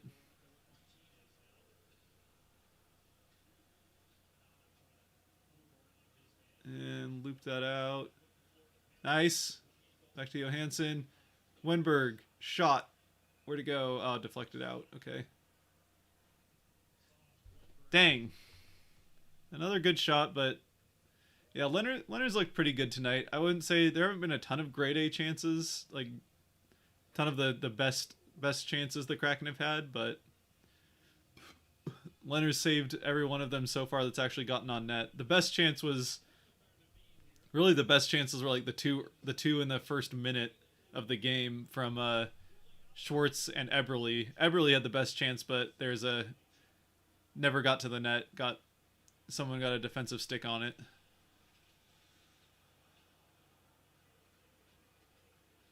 Donskoy gets out and pass it across. It's a weird camera angle, kind of like ice level camera angle.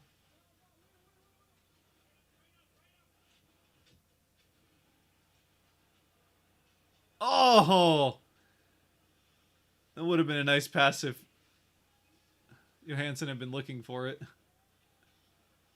Seattle Kraken getting set up. Kind of a weird quiet period from the announcers. Deflected wide or high. Tanev went for the check, but let up. Puck was gone.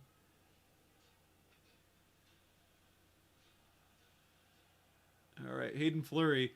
Surprised to see Hayden Fleury on the first pair defense, but I mean he's looked decent so far. I would say that when say even like when the expansion draft happened, I honestly would have been a little bit surprised to see Hayden Fleury in the opening day lineup, much less the first pair.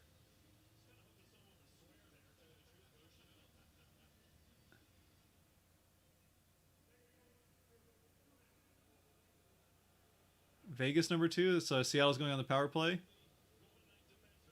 Oh, yeah, you can't do that.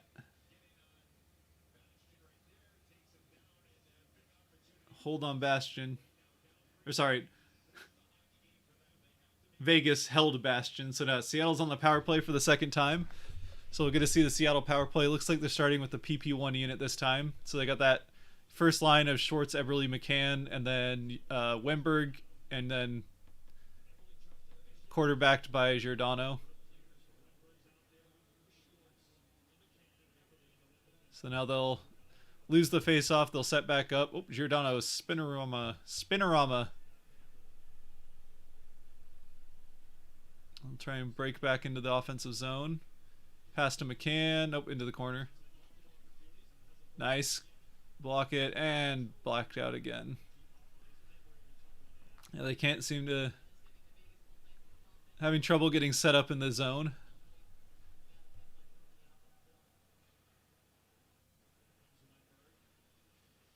Ooh, Wimberg, that was dangerous.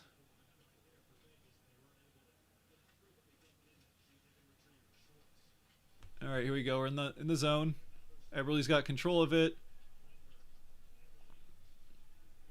Ah! Now they got an odd man rush, 3-on-2.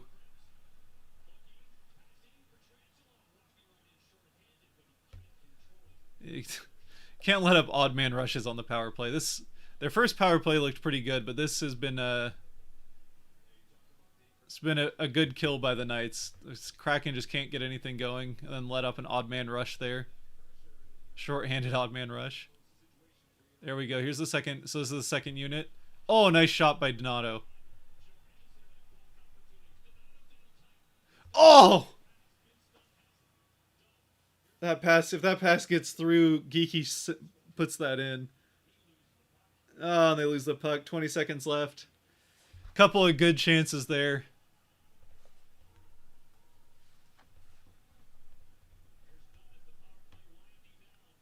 Ten seconds left on the power play. Last little break in. Donato out. Full strength.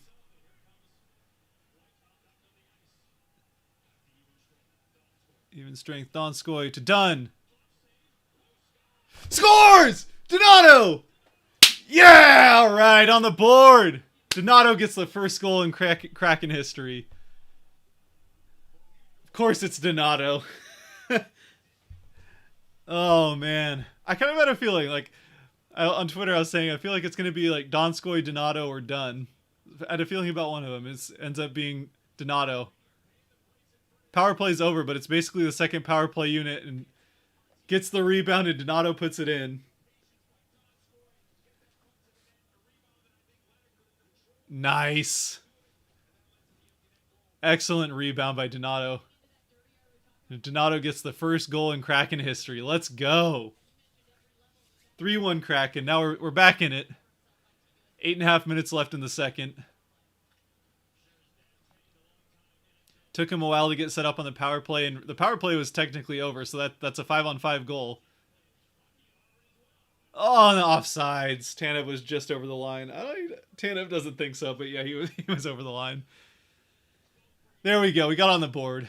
Even if hopefully they can make the comeback happen, but even if this ends 3-1, just getting on the board, breaking the ice there, getting that first goal out of the way, that's big.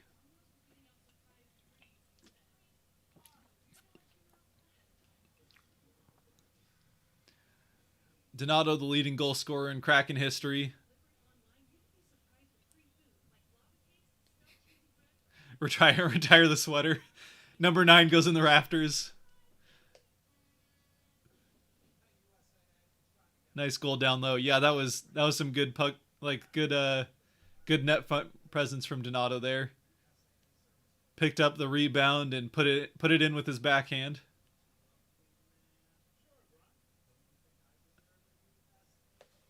I was thinking it would be Dunn, but I'll take the goal. Dunn might get the assist on that. Let me check.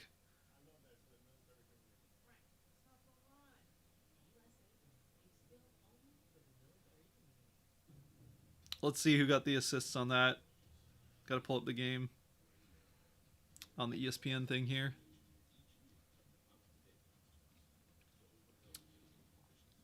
Goal by Donato, assisted by Donskoy and Dunn. There you go, right?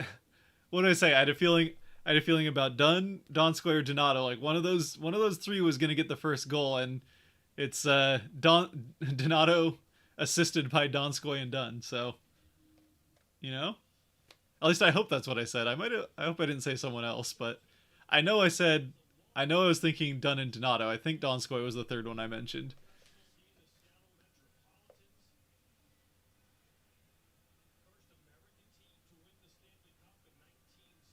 There we go, talking about the Seattle Metropolitans. That's right, we have a Stanley Cup.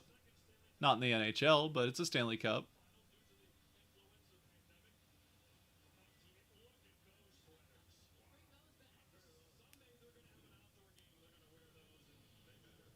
Yeah, that's what they're saying. They're just saying, like, showing the old. Oh, there you go. Writing on the puck, the first goal in franchise history. Oh, Dunn almost had it on the backhand. Was that Dunn or was that? Oh no, that was Alexiak. Okay, I thought that was Dunn. Ooh, a good chance there right off the face-off, and then a decent chance going the other way. So you don't want to see that, but here we go. Sheahan breaking into the zone, just puts it on net, and then he'll go chase. Again, I don't know about the dump and chase against Vegas, but whatever.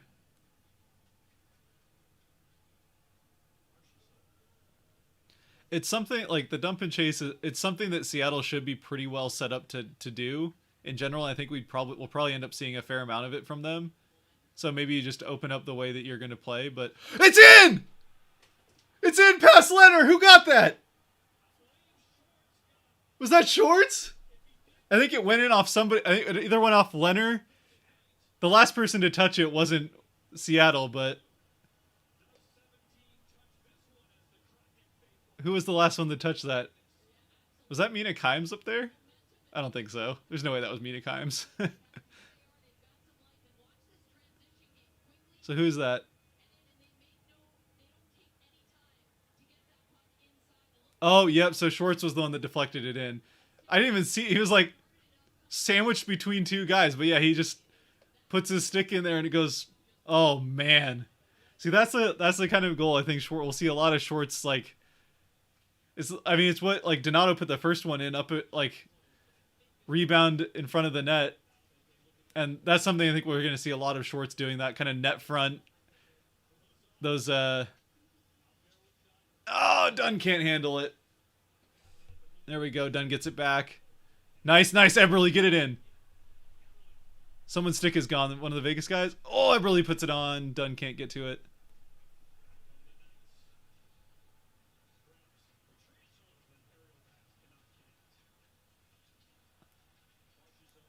Let's go! Update the score. Oh, you're right. Oh, I got too carried away. We can just skip one because we got two in already. Back to back. Just skip right past one. We don't even need the one. We'll go to two right away. 3-2. Kraken down by one now. No. Oh, Grubauer, you beast. Nice poke by Grubauer to keep that out. Oh, off the post. I heard a ding. Wait for this sequence to end so we can get a replay of what happened just there. They're keeping it to the outside for the most part. There was one up close there. Shots 21-18 Vegas. Again, a lot of those on that second power play for Vegas. Or the third power play, I guess, of the game. Second of the period. And Johansson gets it out. Johansson on the not really breakaway anymore. Not the fastest player. Oh, Wimberg in front. Oh, Giordano. Who is that? That was Fleury. Oh, Fleury just goes wide. Fleury had a nice slapper there from the line. Oh, Donskoy. See, that's what I'm talking about. Donskoy is very good with the puck.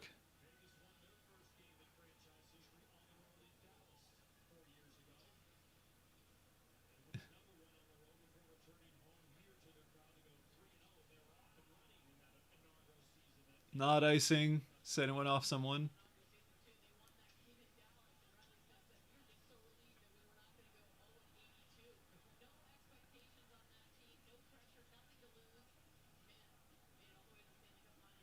Let's go. Let's go.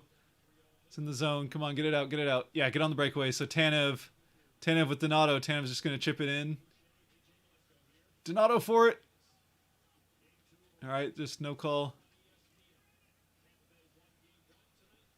Yeah, this is fast. This is like, you can tell the tempo's definitely picked up since that second Kraken goal, or really even since the first one. The tempo of this whole game's picked up quite a bit.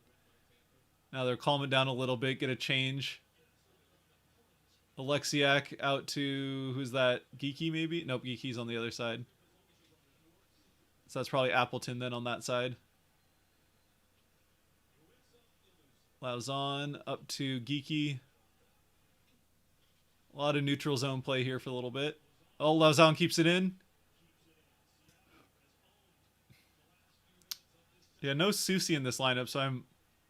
Susie's kind of the one I was thinking might end up getting traded out, so I wonder if that's what they're looking at. With no Susie in the lineup.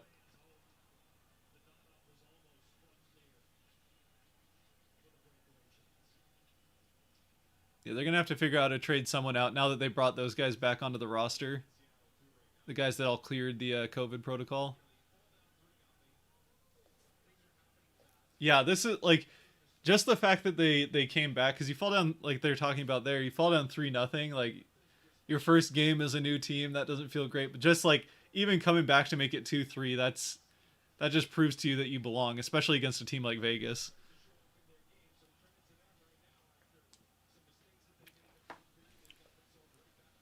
Yeah, and honestly, like you can even say that off the post. Oh, Grubauer.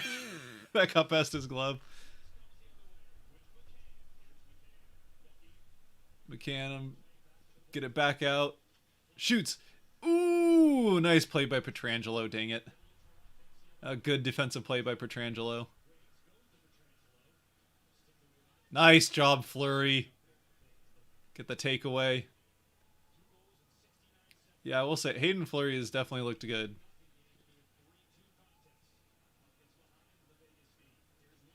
Wemberg. Oh, Wemberg. Ooh, come on, don't hurt yourself, buddy. We can't lose centers. And Leonard will glove it down and stop play. Woo! What a rush. What a rush.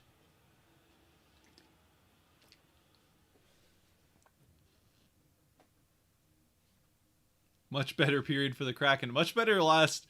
Honestly, yeah, I guess you could say they were sloppy in different ways to start out this period for the first 10 minutes. Obviously, letting up 2 penalties. You had the one penalty that was... Who was that? I can't remember what the first penalty was. But then it was Schwartz holding, and then coming out of the box, they had 5... Schwartz must have come out of the box and they put someone on the ice before Schwartz could get back, and immediately too many men. So that... A couple more sloppy mistakes there. Which, I mean, even outside of them being a new team playing together for the first time and all that stuff, that's the kind of stuff you can see during, like, at the beginning of a season anyway. So that's the kind of stuff that they'll get cleared up for sure. And yeah, outside of a couple of sloppy plays, the Kraken have looked like the better team for most of this game, which is not something I think we could have expected to be saying.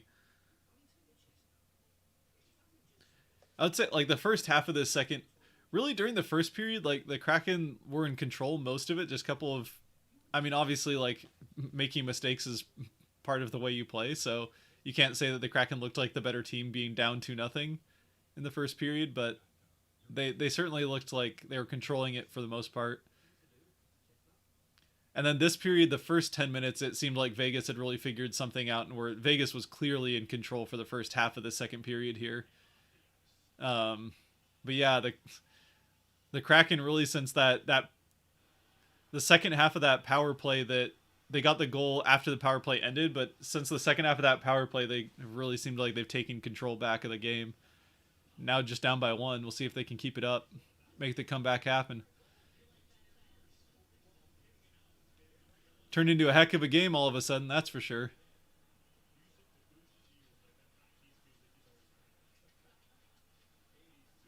Woo! Don't get called for slashing now. Don't do my boy Ichiro like that, or what's going on here? Sorry, I haven't been keeping up with the chat as much. It's been popping off. I should have looked at it while there was commercials there.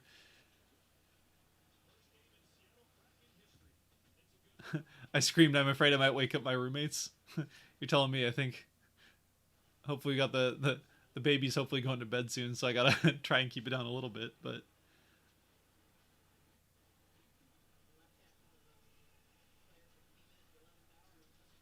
If they play like this against Nashville in 2 days, like they definitely should beat Nashville playing like this. Even obviously clean up the mistakes, but and if you clean up those mistakes and play like this for a whole game against Vegas, then they probably win the game, and maybe they still will. We'll see. So this is exciting. Loving it. Yep.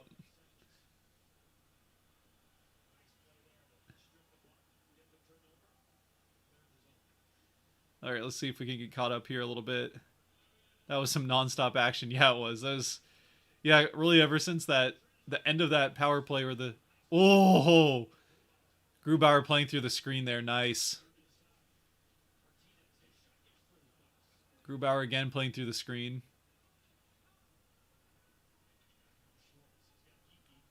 Schwartz up to Geeky. Nice. Get a stick on it. Oh, got it back.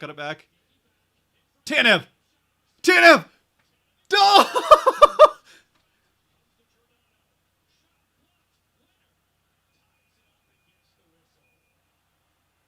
Oh!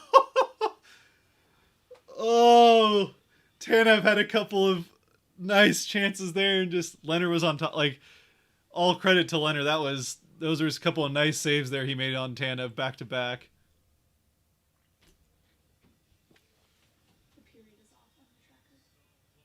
Oh, the second, but thank you. I've been reminded that the period is off on my tracker. Sorry, I'm getting too caught up in the game. I can't keep track of all this extra business. But I gotta keep track of it for people, so can't have you getting confused. Oh, hold on. Nope, we don't want that. Oh, for Christ's sake. Sorry, Photoshop is being difficult right now. No, we don't want that. Oh,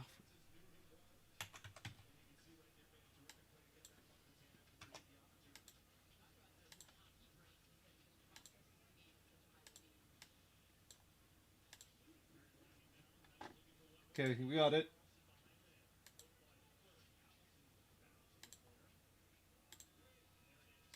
And that's the end of the second period. So I'm finally going to get this changed to the second period, and it's going to go to the third, but whatever.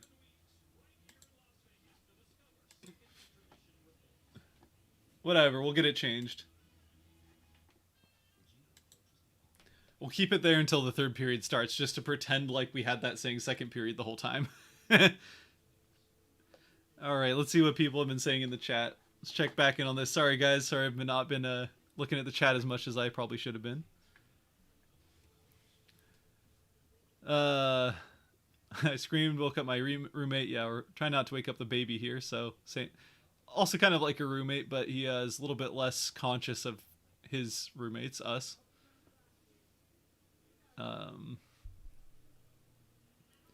So much more exciting than watching the Mariners. I love the Mariners. I feel like baseball is one of those sports, and I kind of feel the same way about soccer because I didn't grow up with it, but I feel like those are kind of sports that you have to grow up with to really appreciate. And obviously, like, there's people that come to them and end up loving them, but for the most part, it seems like the pace of play, you just kind of have to grow up with an appreciation for those sports. So I love the Mariners. I grew up with them. Grew up with the '90s Mariners where they were actually good. Ken Griffey Jr., like one of the most exciting players in the history of baseball. Um, so I love the Mariners, but yeah, like hockey's more exciting than baseball. You can say what you want about playoff baseball, but the Mariners haven't played playoff baseball in 20 years, so they gave the second goal to McCann. Oh, did they? I feel like they're going to end up giving that to Schwartz because it clearly went off Schwartz's stick.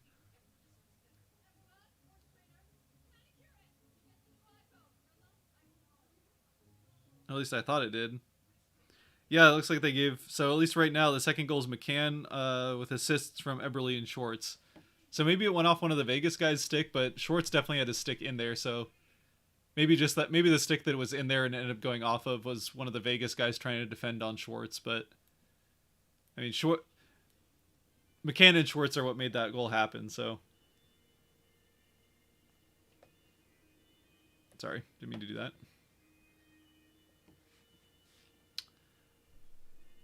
But thanks for the shout out, Sean. Yeah, so we got goals from second period. Kraken win the second period 2-1. Vegas went up 3-0 with Max Pacioretty's second goal, and then Seattle scores right after the power play. So it's a 5-on-5 goal for Donato, first goal in franchise history, with Donskoy and Dunn on the assists, and then just a little bit over a minute later. Yeah, they're crediting McCann off of Eberle and Schwartz. So that the first line all getting in on that second goal. But the goal goes to McCann. Again, I kind of like to see a slow motion replay of that because I could have sworn it looked like it went off of Schwartz's stick into the goal. And they definitely seem to think it was Schwartz's goal on the ice, but yeah, it looks like it's credited to McCann for the moment anyway.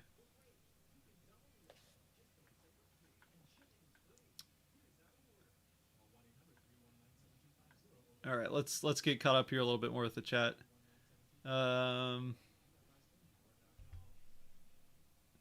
feel like this team has been all waves and surges. This is from Braun.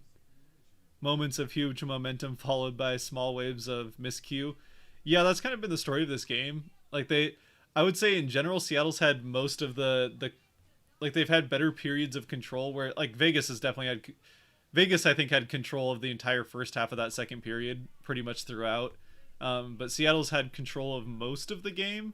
It's just that they've had, you were saying with the miscues, they've had even some miscues in that second period that just didn't turn into goals for Vegas, fortunately. But there's been some miscues as well. Yeah, and that'll get cleaned up. Like, that's the kind of thing you expect at the start of a season. Much like that's the kind of thing you expect to see at the start of the season. Like even the Tampa Bay Lightning, who are coming off of back-to-back Stanley Cup wins, had all sorts of miscues in their 6-2 loss against the Penguins earlier tonight. So that's going to happen in the first game. Those kind of weird miscues, but they've been able to look really good at the other end of the ice at other times as well. But yeah, it's been kind of bursts of excitement from the Kraken so far. Don't do my boy Ichiro like that.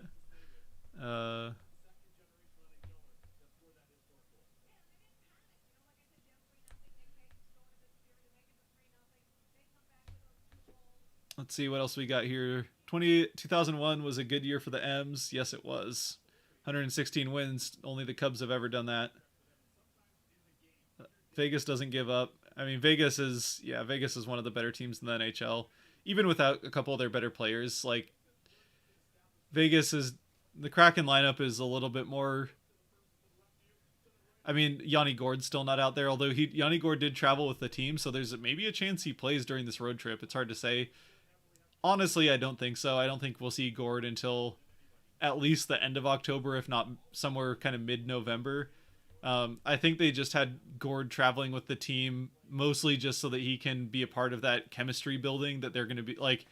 that's one of the nice things about the Kraken being on this road trip to start the season is that they're all like going to hotels as a team. They're spending all this time together as a team, meshing and like building that camaraderie, that they really need to have as, first time team. So I think Gord traveling with the team for this road trip was mostly just so he can be a part of that, and I wouldn't expect to see him play during this road trip. Kraken had some good chances late. They've had some good chances throughout this game, honestly. Again, really the only period of this game where the Kraken kind of looked outmatched by Vegas was kind of the first half of the second period, which again, 4 minutes of that first 10 minutes of the second period was power plays for Vegas because the Kraken made a couple little whoopsie daisies, if you will.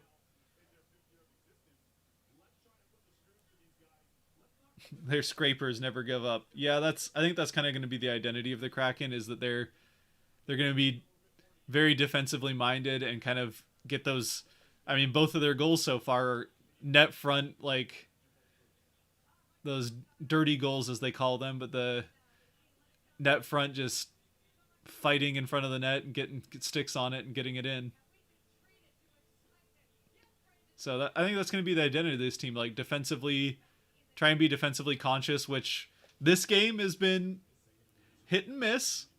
I would say for the most part they've been pretty good defensively, but a couple of really bad miscues led to the 2 Vegas goals. So little of both there. And then, yeah, just scraping and collecting rebounds in front of the net and trying to put them in. And that's both the Kraken goals are collecting rebounds and putting them in. So you have a baby? Yep, we do. Announced it. I mean, if you don't watch all my videos, which I certainly can't blame you for, then you might not know. But yeah, we had our first almost 2 months ago. So it's, even outside of being excited for the Kraken's first game, there's other reasons to not be getting a ton of sleep in the house right now.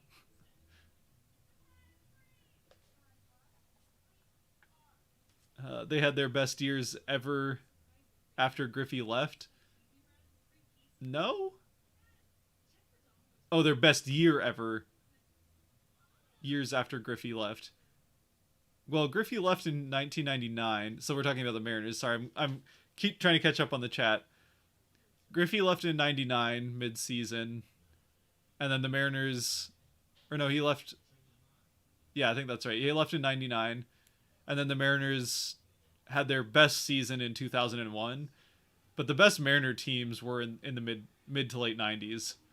You had Ken Griffey Jr., prime Ken Griffey Jr., prime early prime Alex Rodriguez, Randy Johnson, Hall of Famer, Edgar Martinez, Hall of Famer, Jay Buhner, 30-40 home runs a year, Tino Martinez, another 30 home runs a year. Those early, like those mid to late 90s Mariners teams, those were like, just by the roster, those were the best Mariners teams for sure. Obviously the 2001 Mariners best record and all that, so not trying to take anything away from them. Obviously the record speaks for itself, but as far as the roster is concerned, the mid to late 90s Mariners were the best. Did the Mariners still have A-Rod in 2001? No, A-Rod left in 2000. 2001 was the first season without him. That was his first year in Texas.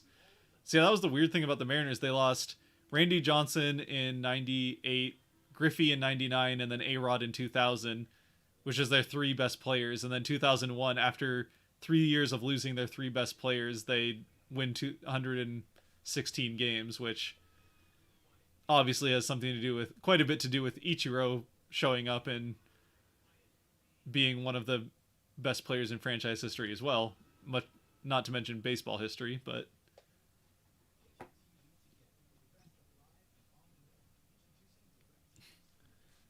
to be fair, I'm too young to remember anything before mid to early 2000s. Yeah, you wouldn't remember much good Mariners baseball then. They've had a couple of decent years here and there. 2014 they got close to the playoffs. This year they got close to the playoffs, but 2015, a lot of people are picking them to go to the World Series. Obviously, that didn't happen. Um, I think A-Rod was gone by then. Yeah, he was gone by 2000. Yeah. Yeah, so Riichiro over here has got it locked down.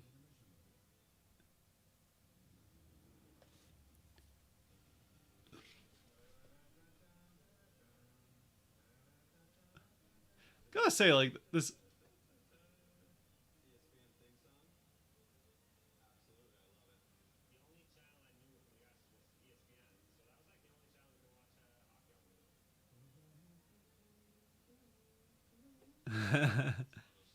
I like. I know there's a lot of people kind of down on that aren't excited about ESPN having the NHL because ESPN's a little hot takey. It's become pretty hot takey and after bit like headlines more than analysis, which is absolutely fair and earned. Um, but like their production and advertisement of whatever sports they have reason to produce and advertise is unmatched. So it's going to be so good for hockey. And like, you know, I've watched NBC hockey now for a few like for years at this point, and I can say this first night of ESPN, it's not been without its bumps along the way. Like, say some of the commentating has got some little bumps to iron out, but their overall production has been very very good. Yeah, the ESPN is going to be great for hockey, regardless of whether or not you watch much of ESPN for analysis. I think is fair to maybe question that, but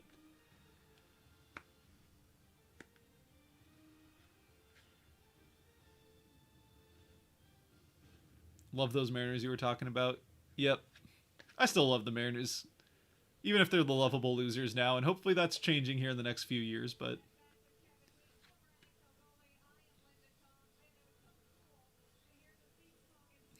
teammates gave me that name in honor of Ichiro. Nice. Yeah, I kind of my last few years playing baseball, which was a long time ago now. That was like pre high school. I kind of hit left handed because of Ken Griffey Jr. growing up, but my swing definitely turned into more of an Ichiro swing because I got hit quite a bit, hit by pitches. I mean, quite a bit in my like seventh, eighth grade years, and so I kind of became a little more gun shy at the plate and started to get more of that like that reaching swing that Ichiro had, which you can only do from the left side of the plate. But Mariners are my favorite baseball team, Riley says. We just got to work on getting the Kraken to be your favorite hockey team now. Get those Golden Knights out of here. Just kidding, Riley.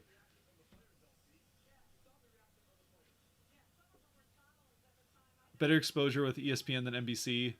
Much better for hockey, absolutely. That's the main thing. Is NBC had good production as well. I don't want to like suggest that NBC had bad production quality, but they really didn't do very much. I mean, they had years and years of exclusive NHL access, and they did hardly anything to advertise the game past like, hey, by the way, there's going to be over on our like sports channel that is separate from our main channel. We're going to have hockey maybe. But they didn't like do much to advertise or talk about the game past when games were on. So, yeah, ESPN is going to be great for the NHL.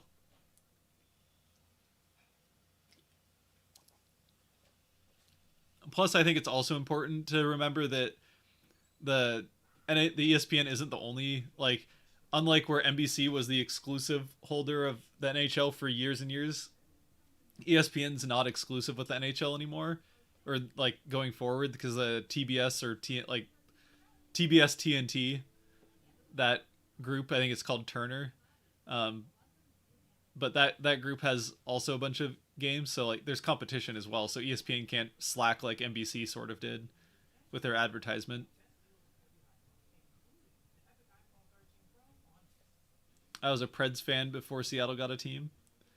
Yeah, it's I would say like if you're gonna switch from Preds to Seattle, obviously you couldn't have done it before now because Seattle didn't have a team. But unfortunately for Preds fans, they're probably headed in the other direction at the moment.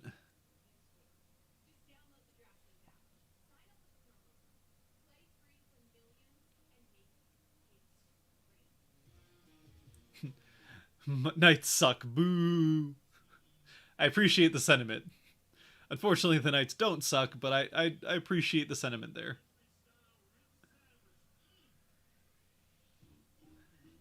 I like the Predators, Golden Knights, Hurricanes, Jets, Kraken, and Coyotes.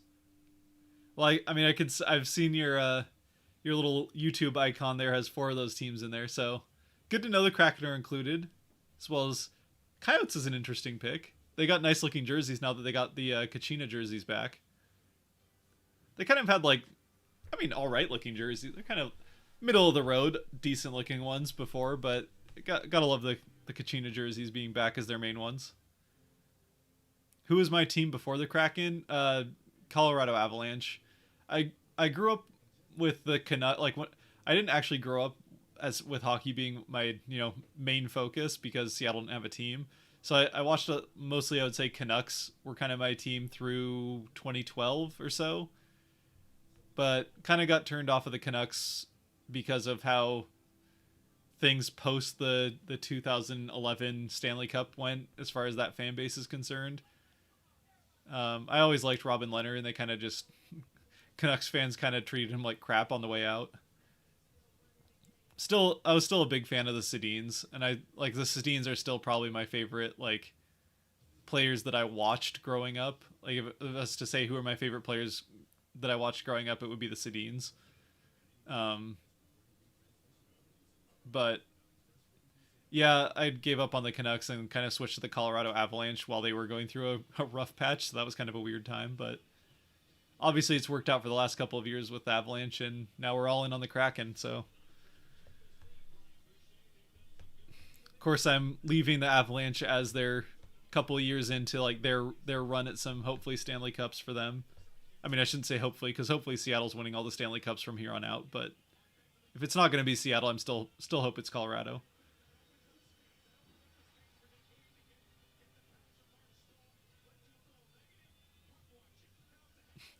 NHL and Seattle. Oh, come on, TJ.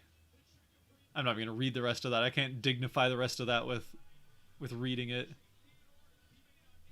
Oklahoma City doesn't deserve a team. I'm sorry if there's anyone from Oklahoma City in here, but Seattle's a way better NBA city than Oklahoma City has been or ever will be. There might be other cities that are still in the NBA that Oklahoma City is better than as far as an NBA market is concerned, but Seattle is not one of them. The NBA would be better if Seattle was a team and the Thunder weren't.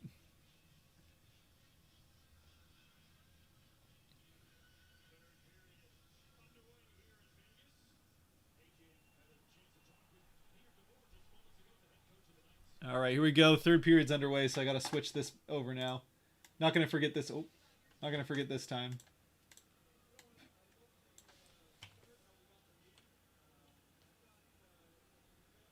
Well,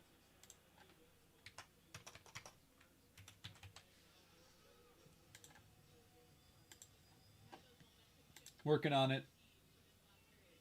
Working on getting it switched over to the third.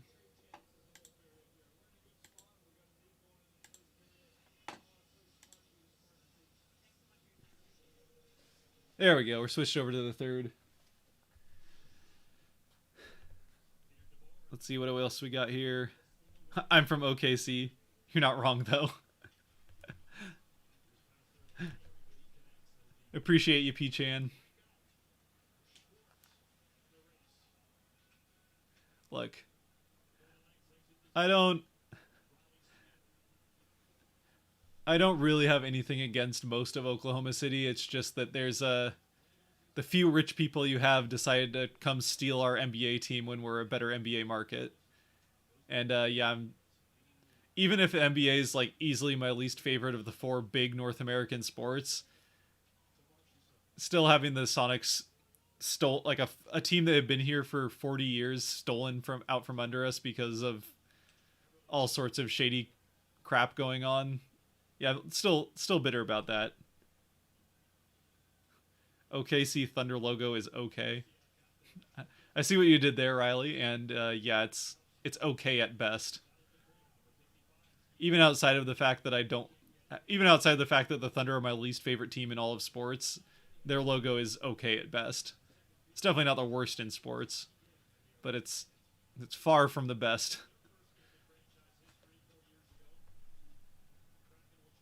Yes, but idiots here let the Sonics go. Yeah, no, they're Seattle and Washington governments are, as well as Starbucks, Howard Schultz. There's plenty of people within Seattle to blame for the Sonics leaving as well, but oh, that almost goes in. Leonard just kind of fell backwards on it. That was, oh, if there was somebody there to get a stick on that, the game's tied. Woo, Leonard, you got lucky.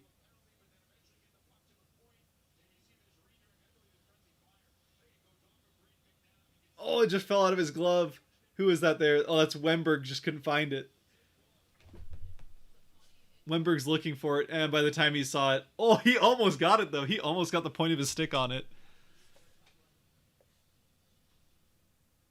Real talk, how long till the Yotes move to Houston?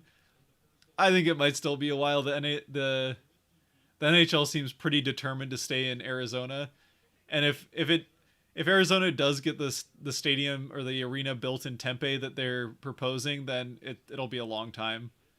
If they don't get that stadium built in Tempe, then this is the best shot. But yeah, if they can't find a home, like they're getting kicked out of Glendale this year. If they can't find a home, in Arizona, like a permanent home in the next couple of years, if the Tempe thing doesn't work out, then maybe it happens pretty quick. But if they get an arena built in Tempe, then they're fine if they get that built. Oh, Bastion tried to get it in there. Who is this? Cheyenne? Cheyenne in front. Bastion. Oh, no. Grubauer's just, or not Grubauer. Leonard's just kind of parked right there. Just kind of taking up all the net. Bastion didn't know where to put it. Still good chances in front of the net. Nice pass from Cheyenne up to Bastion.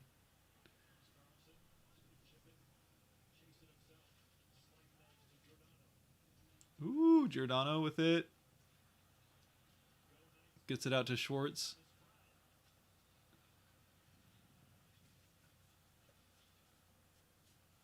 Defensive stick between. A lot of neutral zone play going on here, and then they'll dump it in. Vegas dumps it into the Seattle zone, and it's back behind the net. And they'll fight over it. Woo! It was a quick shot just over that top corner, the top glove side corner.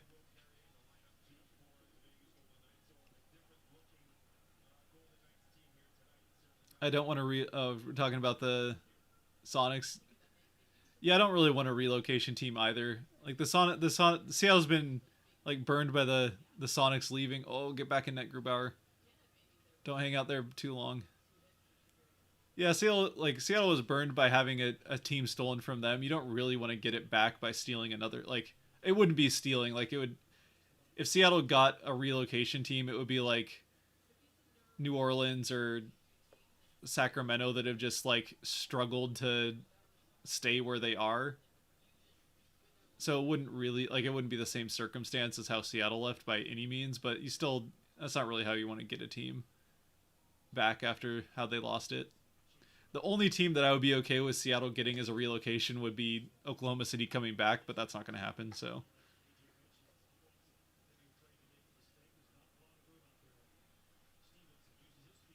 Whoa, nice pass back up front, but defensively on top of that one.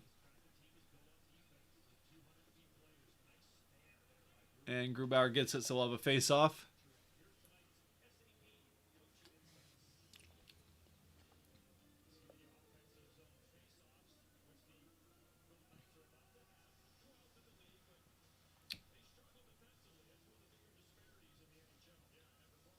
All right, what else we got going in here? I do feel it's inevitable that NBA goes to 32 teams and Vegas and Seattle most likely. Yeah, that'd be kind of funny, right? The NHL expands from 30 to 32 with Vegas and Seattle, and then the NBA does it like 5-6 years later. Which like kind of makes sense because Vegas and Seattle built arenas that could house NBA teams as well as the NHL teams that are there, but Oh, they can't quite connect, and Vegas gets out. 4-on-3. Or back even. And over the net. All right, cool.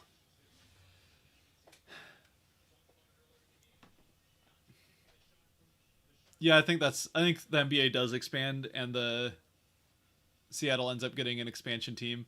The NBA was hard and fast against expansion until COVID happened, and then they lose a couple $1 billion, and suddenly expansion sounds nice when you can get $1 billion plus for an expansion team. So yeah, this is the best time. If the NBA is going to expand, they're going to do it in the next couple of years, and Seattle's definitely on the top of the list, and Vegas is probably the most likely other one.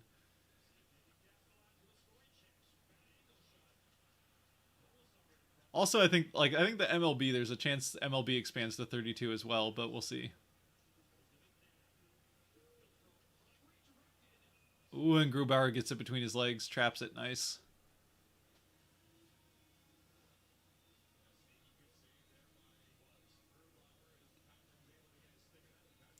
Geeky showing good play, making ability. He's continuing to be my favorite so far. Yeah, Geeky's looked great. He's definitely made it. I mean, who knows what Jake Bean would have looked like if Seattle had taken him in the expansion draft from Carolina instead of Geeky, but they're so good on the defense that having Geeky look this good on the forward end where they need the help more is I think it's he's absolutely proven that the Kraken were right to take him from Carolina in the expansion draft.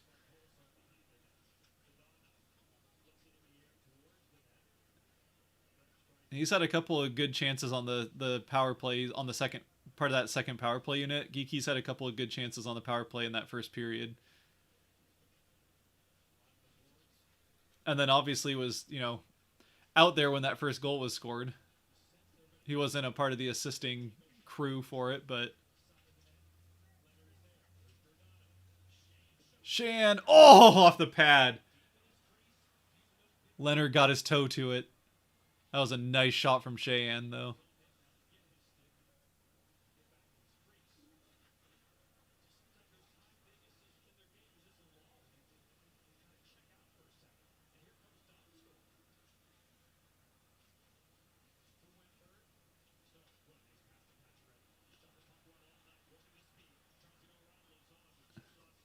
Good job, Lauzon. Yeah, Petretti's a fast player, but Lauzon was on top of it.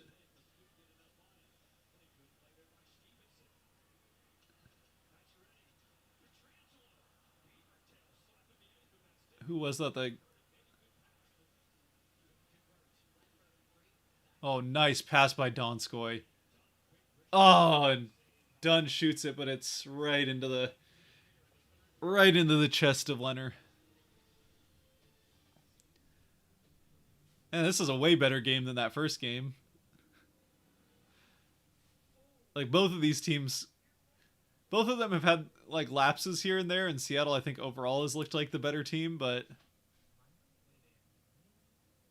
couple of bigger mistakes from Seattle than what Vegas I think it's more that Vegas has made some mistakes as well, especially in the second half of the second period and early on here in the third, but I think Vegas is just better equipped to take advantage of the mistakes Seattle made in the first, and that's why they're now up 3-2.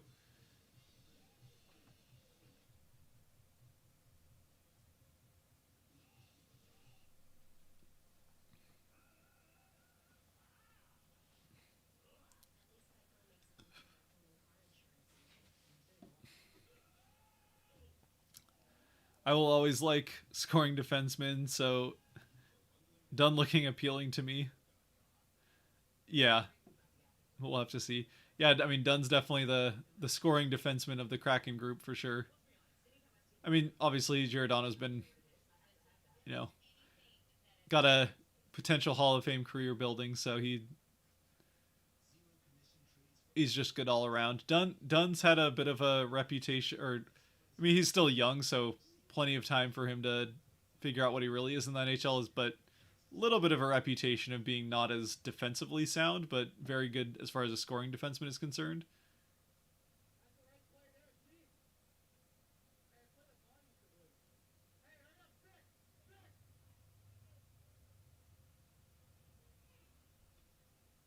we got some mic'd up Tanev moments.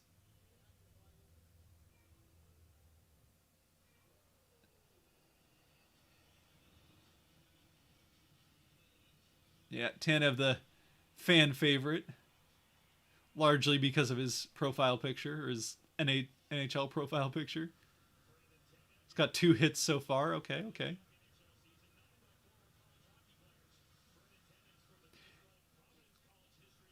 Hits are also kind of a weird stat to me in hockey. Like I get that it like kind of helps show the physicality of a player, but it's always been kind of not that I don't think hits shouldn't be tracked, but it's more that I just feel like hits are way over like emphasized way more than they need to be, especially considering there's Tanev with another hit. Especially considering that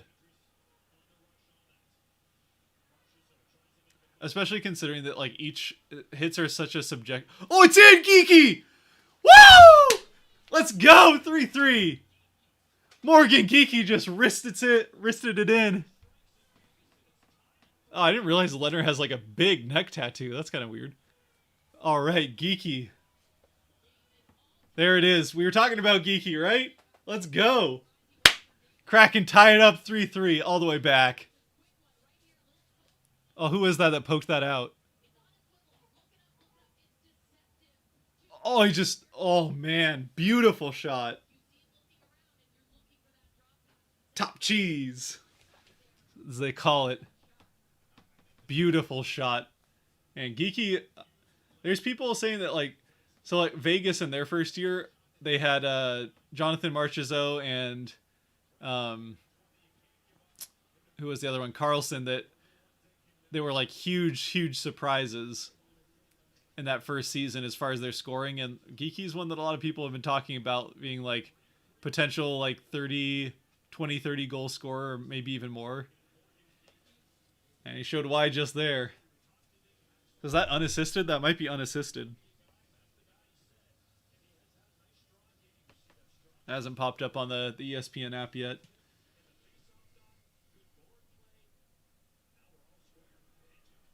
All tied up at 3. I gotta remember to change the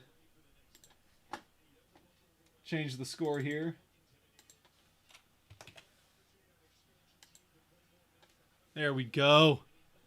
All tied up at 3. All right, let's not have them. Oh, it's off the skate.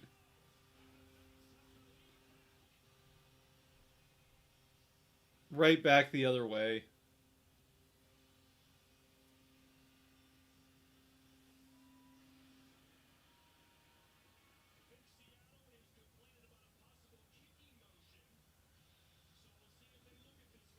Yeah, I wonder if they look at it, because it definitely went off his skate, but I don't know if that was a kick. Like, you definitely want him to look at it, because it's easily off the skate here. Oh, I don't know. He might have kicked it. That's definitely borderline. That could come back.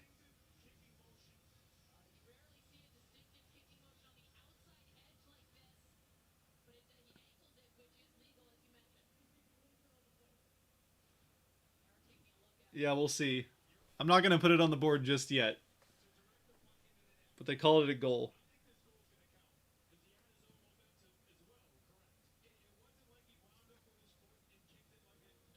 Yeah, kicking's kind of a weird call, because like you can intentionally make it so that your foot is in such a way that it angles to the puck to go in.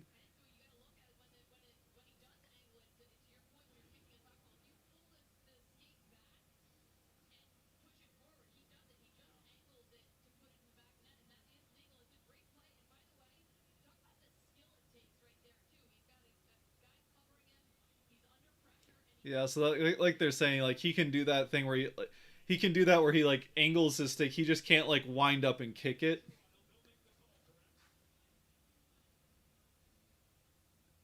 Uh-oh.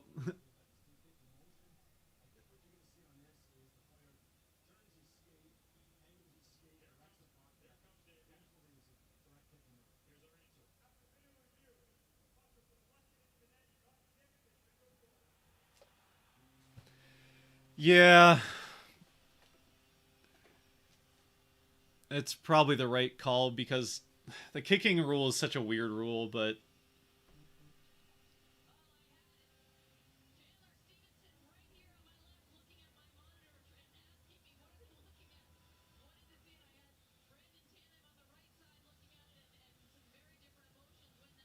yeah, I mean, like obviously the Seattle bench is gonna hate that. Hopefully that fires them up and they get back in this. Like they get one back now.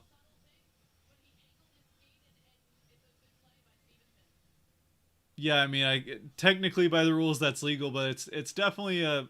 I feel like it's still a bit of a borderline one. I think because they called it a goal on the ice, like they're gonna let it stand.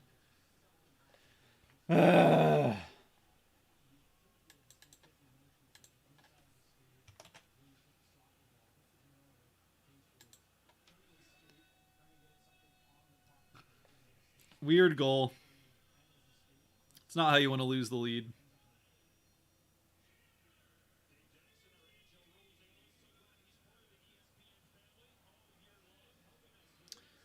The Morgan Geeky goal was assisted by Lauzon.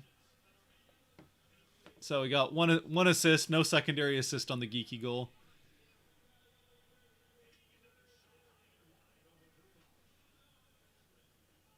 And Dunn steals it. Weird pass. Donato got it. Nice job, Donato, get that in. Who's this? Tanev will go lay another hit. Tanev with plenty of hits.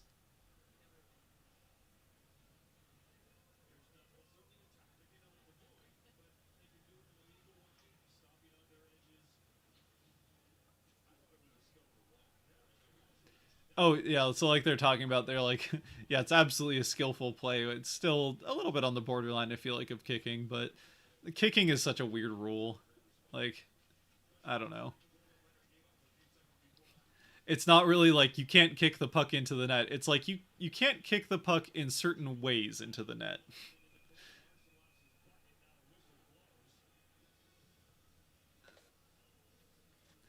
I don't know.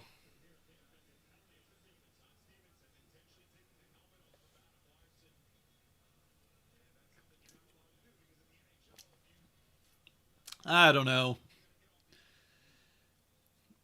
I will say this: if like this ends up holding up as the end score 3-4, like Seattle's gonna have a they're definitely gonna feel like they got cheated out of, like regardless of whether or not it was by the book legal, which I think it probably was, like that the kick into the net. Regardless of whether or not that's legal by the book, the Seattle locker room is gonna feel like they got cheated, and they're gonna have a bit of a chip on their shoulder for the next game that they play. I mean, against Vegas, obviously, but they're gonna that's gonna light a fire under their butts for sure. So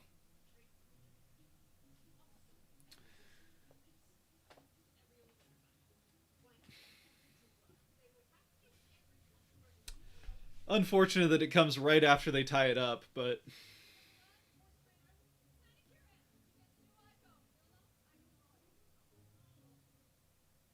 he kicked it in. Yeah, yeah. I mean, look, he absolutely kicked it in. There's no question about the fact that he kicked it in. The question is, and like they were saying, that it was the way he kicked it in was technically legal by the way the rule is worded. So, was it right for them to uphold the goal? Yeah, probably it was, but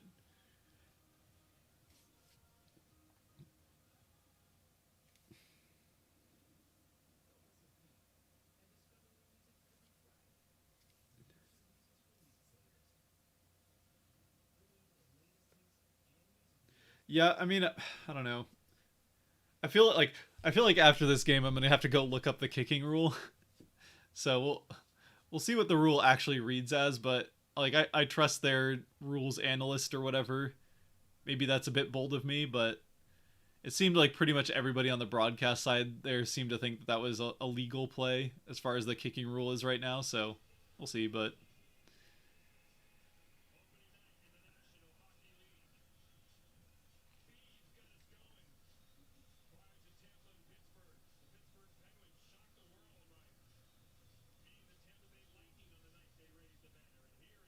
Pittsburgh Penguins shock the world.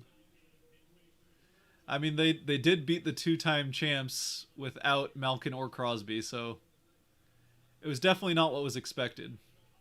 And I think a lot of people didn't expect this game to be as close as it is. Oh, just a little bit too hot of a pass for Giordano to handle. Oh, McCann couldn't get back to it in time.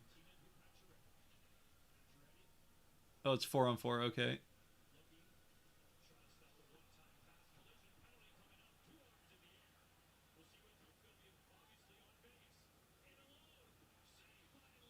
Oh.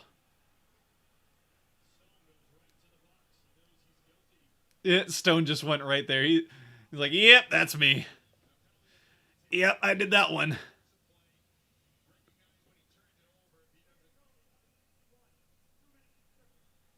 So we got 3-on-4 now, or do they go to 4-on-5? I guess we'll see.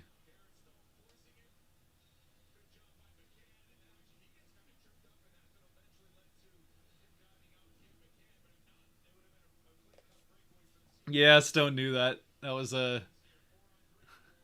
I think as soon as he laid out on the ice, he was kind of like, crap, shouldn't have done that.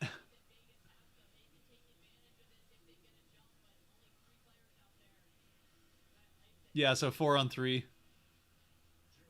So weird power play you won't see a lot of. And this is a good power play opportunity for the Kraken. They've got tons of space. Oh, and it's blocked and out. All right, still got a minute. Still got a minute. Just regroup. This is such a good chance to tie it up.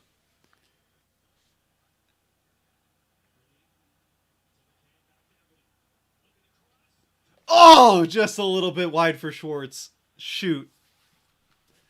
That was such a good chance. Oh, and this is some... Yeah, that's some good killing by the Knights there. They're just passing it around, which this...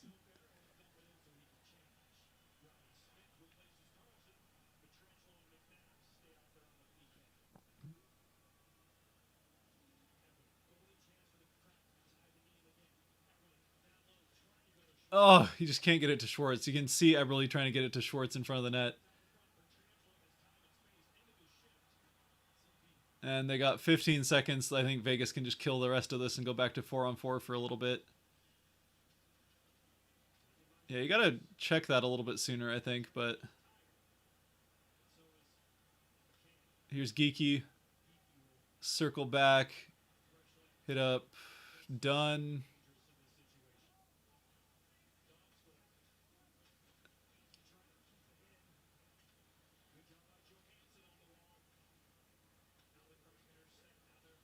Back to it. Geeky. Can't find it. Done. Johansson. Oh, deflected out. Shoot. Power play for another 10 seconds.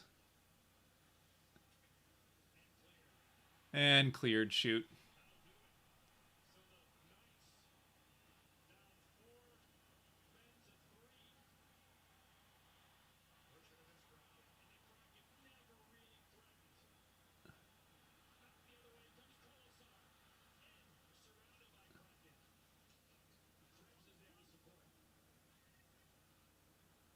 Oh man. Yeah, that was a good chance to get it back tied up. Kraken out shooting the Knights. They show that they're 30-26. Kraken are out shooting the Knights, but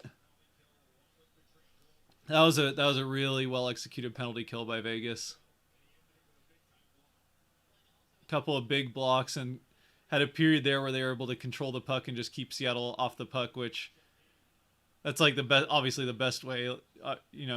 Dumping the puck in is a good way to waste time, but if you can pass it back and forth a few times before you dump it, then that wastes even more time. So nice hit by Alexiak. Big hit there. Oh, shut up, Vegas fans. It's a nice hit. Ooh, Larson. Nice shot. Come on, let's tie this up. Let's get some overtime. Let's get some overtime hockey for the first game, huh? Get a little bit extra.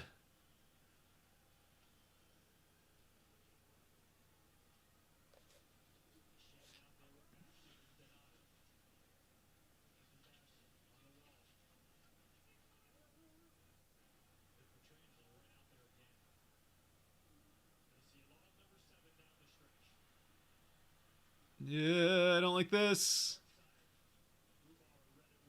Nice shot. Grubauer, good save. Oh, oh, oh! Woo! How did that stay out? I heard a big ding. Grubauer's best friend at work again. Oh, nice pass by Wimberg. Donskoy out to... Does that stay in? Nope, they call it offsides. Yeah, I thought that looked like it went out.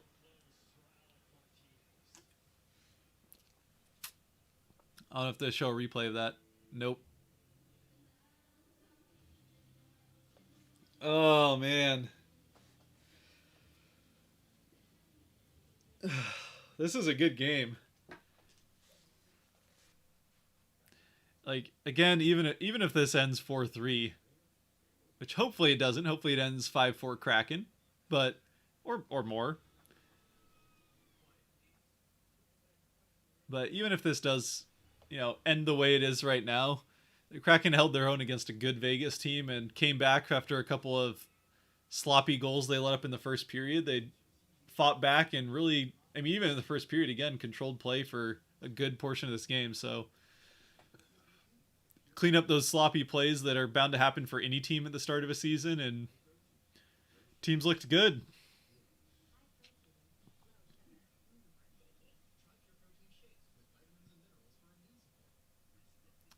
Yeah, it's been an epic game. Absolutely. I mean, it's definitely, between the two games that have happened tonight, this is definitely game of the night. That's for sure.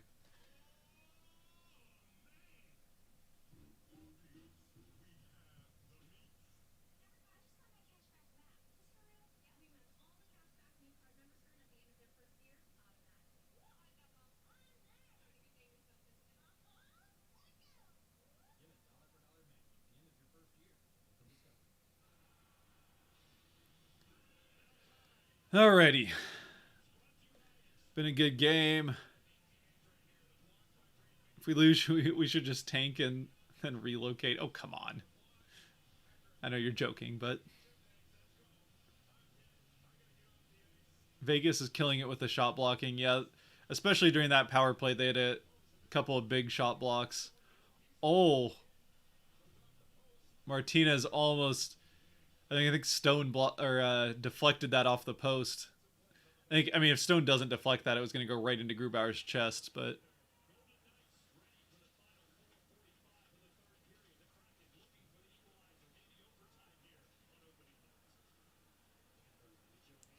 nice breakout. Oh, in front. Where is it? Oh, falls into Vegas's hands. Shoot.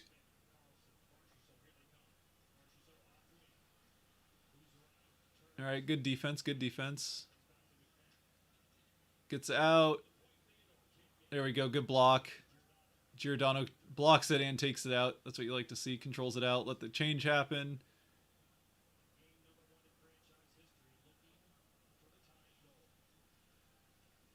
Come on, boys. Make it happen. Eberle on Pietrangelo. 2 sevens out there. Oh, Eberle just can't make another pass happen. Eberle's had a... Oh! Woo! Who was that? Was that Lauzon? Who was that made that shot happen? Yeah, it was Lauzon.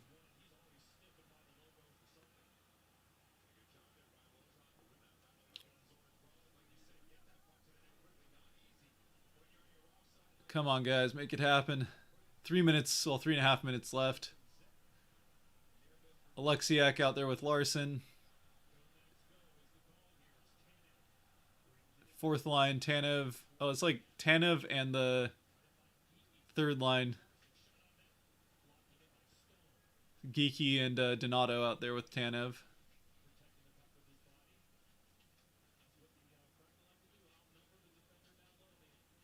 There we go. Tanev's got it. Down to Geeky. Oh, nice. Nice. Tanev tried to go back to Geeky and got it stolen. Yeah, you probably wanted to try and pass that out for Tanev. He just like locked onto Geeky. Donato gets it blocked. Couldn't follow through.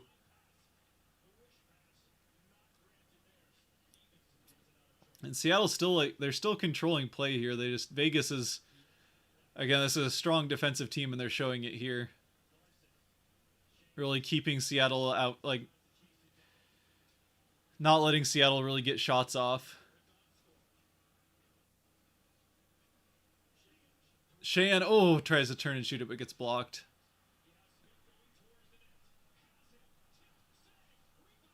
Oh, nice save, Grubauer. 2 minutes left.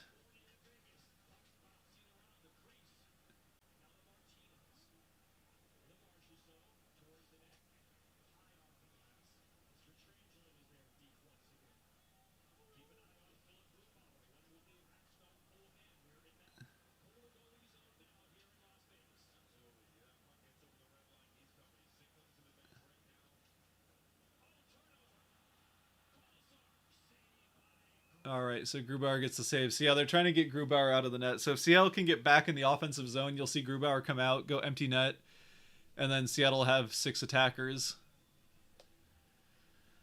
Oh.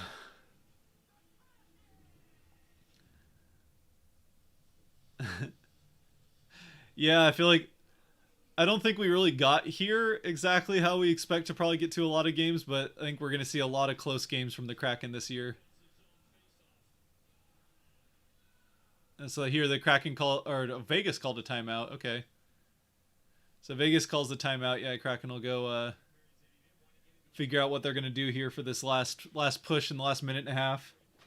See if we can make a goal happen. If they can get, like I said, if they can get in the control of the puck on the Vegas side of the ice, they'll go empty net and then try to make something happen with a man advantage for a minute or so.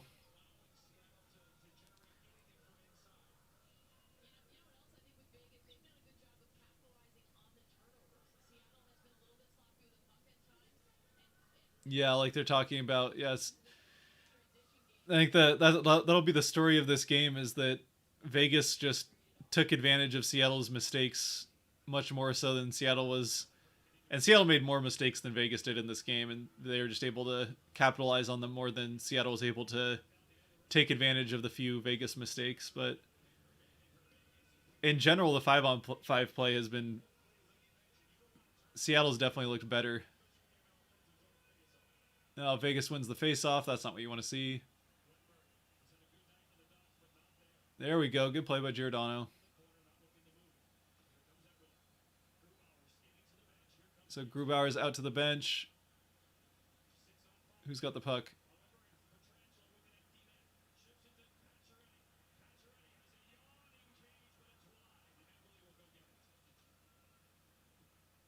So 6 skaters for the Kraken. They won't put... No point in putting Grubauer back in net. Oh! That was out of nowhere. 50 seconds left.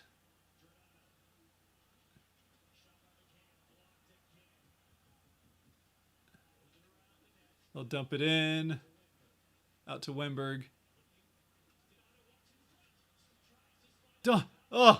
Donato tried to get the rebound in, but couldn't.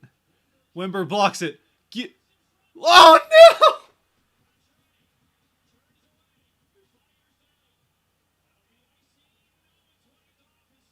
Why is the icing waved off? Oh, Stone was down there. Okay. 15 seconds left. This is going to be 4-3.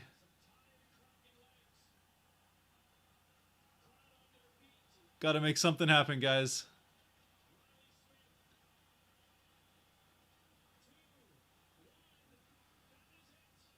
Ah, dang it.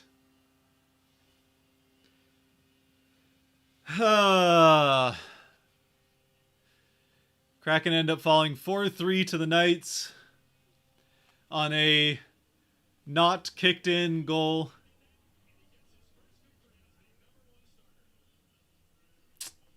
But like I said, 2 goals that the first one you'd like to see, that first goal you would have liked to see Grubauer have with his glove hand there, and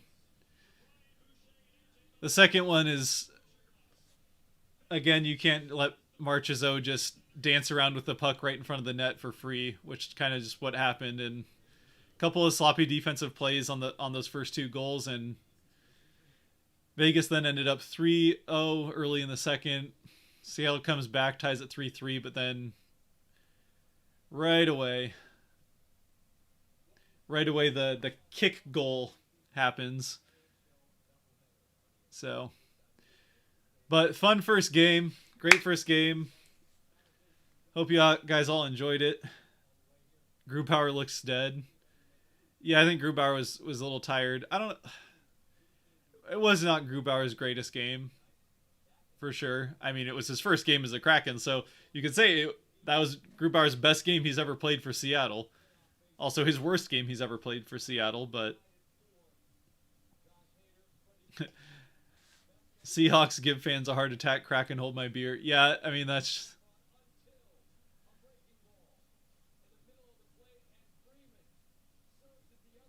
Yeah, it's...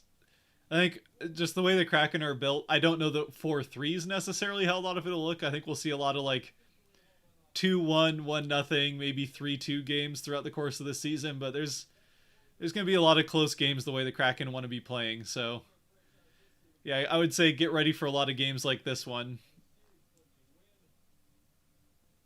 But, yeah, hope you guys all had fun. It's good to see we got a few views in there. Throw it a like. If you're new to the channel, feel free to subscribe. We're lots of Kraken all the time. I'll be closing up this. Maybe talk a little bit if you guys have any questions. I'll try and answer those real quick, and then close down the stream for the night and be putting together a recap of the game. So, am I going to stream the next one? No, probably not. My plan is to stream. I was planning to stream one. We'll for sure be doing once a month, one game a month. I might change that to once every other week. We'll kind of see.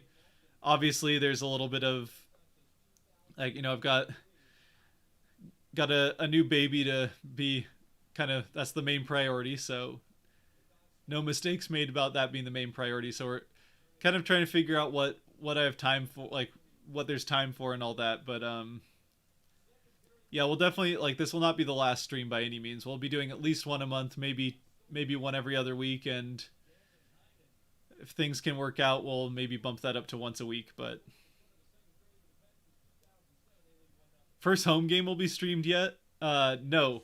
The first home game will not be streamed, and that is because I will be at the first home game. So yeah, I cannot stream the first game because I will not home game because I'll be at it, fortunately. Lucky for me. Sorry I can't be here to stream for you guys for that first game, but yeah, that be in Climate Pledge Arena against the Canucks for that first home game. Excited about that. But maybe the second home game. I can't remember who that one's against, but maybe we'll do that second home game. We'll get a couple of streams here in the first month and then see where it goes from there. Forget the baby, focus on hockey. Yeah, I don't think my wife would be too excited about that. And gotta get him excited about hockey as well, which you can't do if you're not present. So, right? No, he's the priority. Then the Kraken,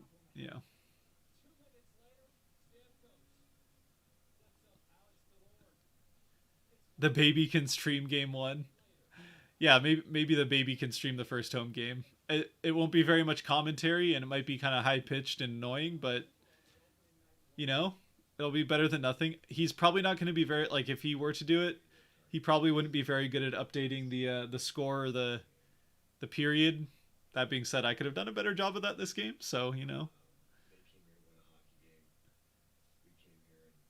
But, yeah. Baby Brendan. His name is not, his last name's Brendan, so. Same as mine, obviously. But yeah, good first game. Obviously, it didn't go the way we wanted it to, but they made it close. It obviously, ultimately, if it comes down to that first period, a couple of sloppy giveaways in the first period that turned into goals for the Knights, and if you eliminate those, then then maybe the Kraken end up winning this game. So it comes down to that, really. Comes down to that first period.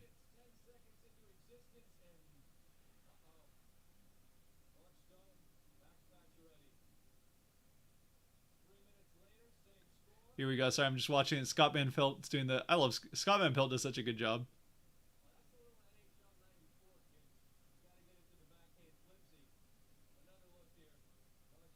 Marchessault just all the way around and then backhand. Got the backhand on it quick.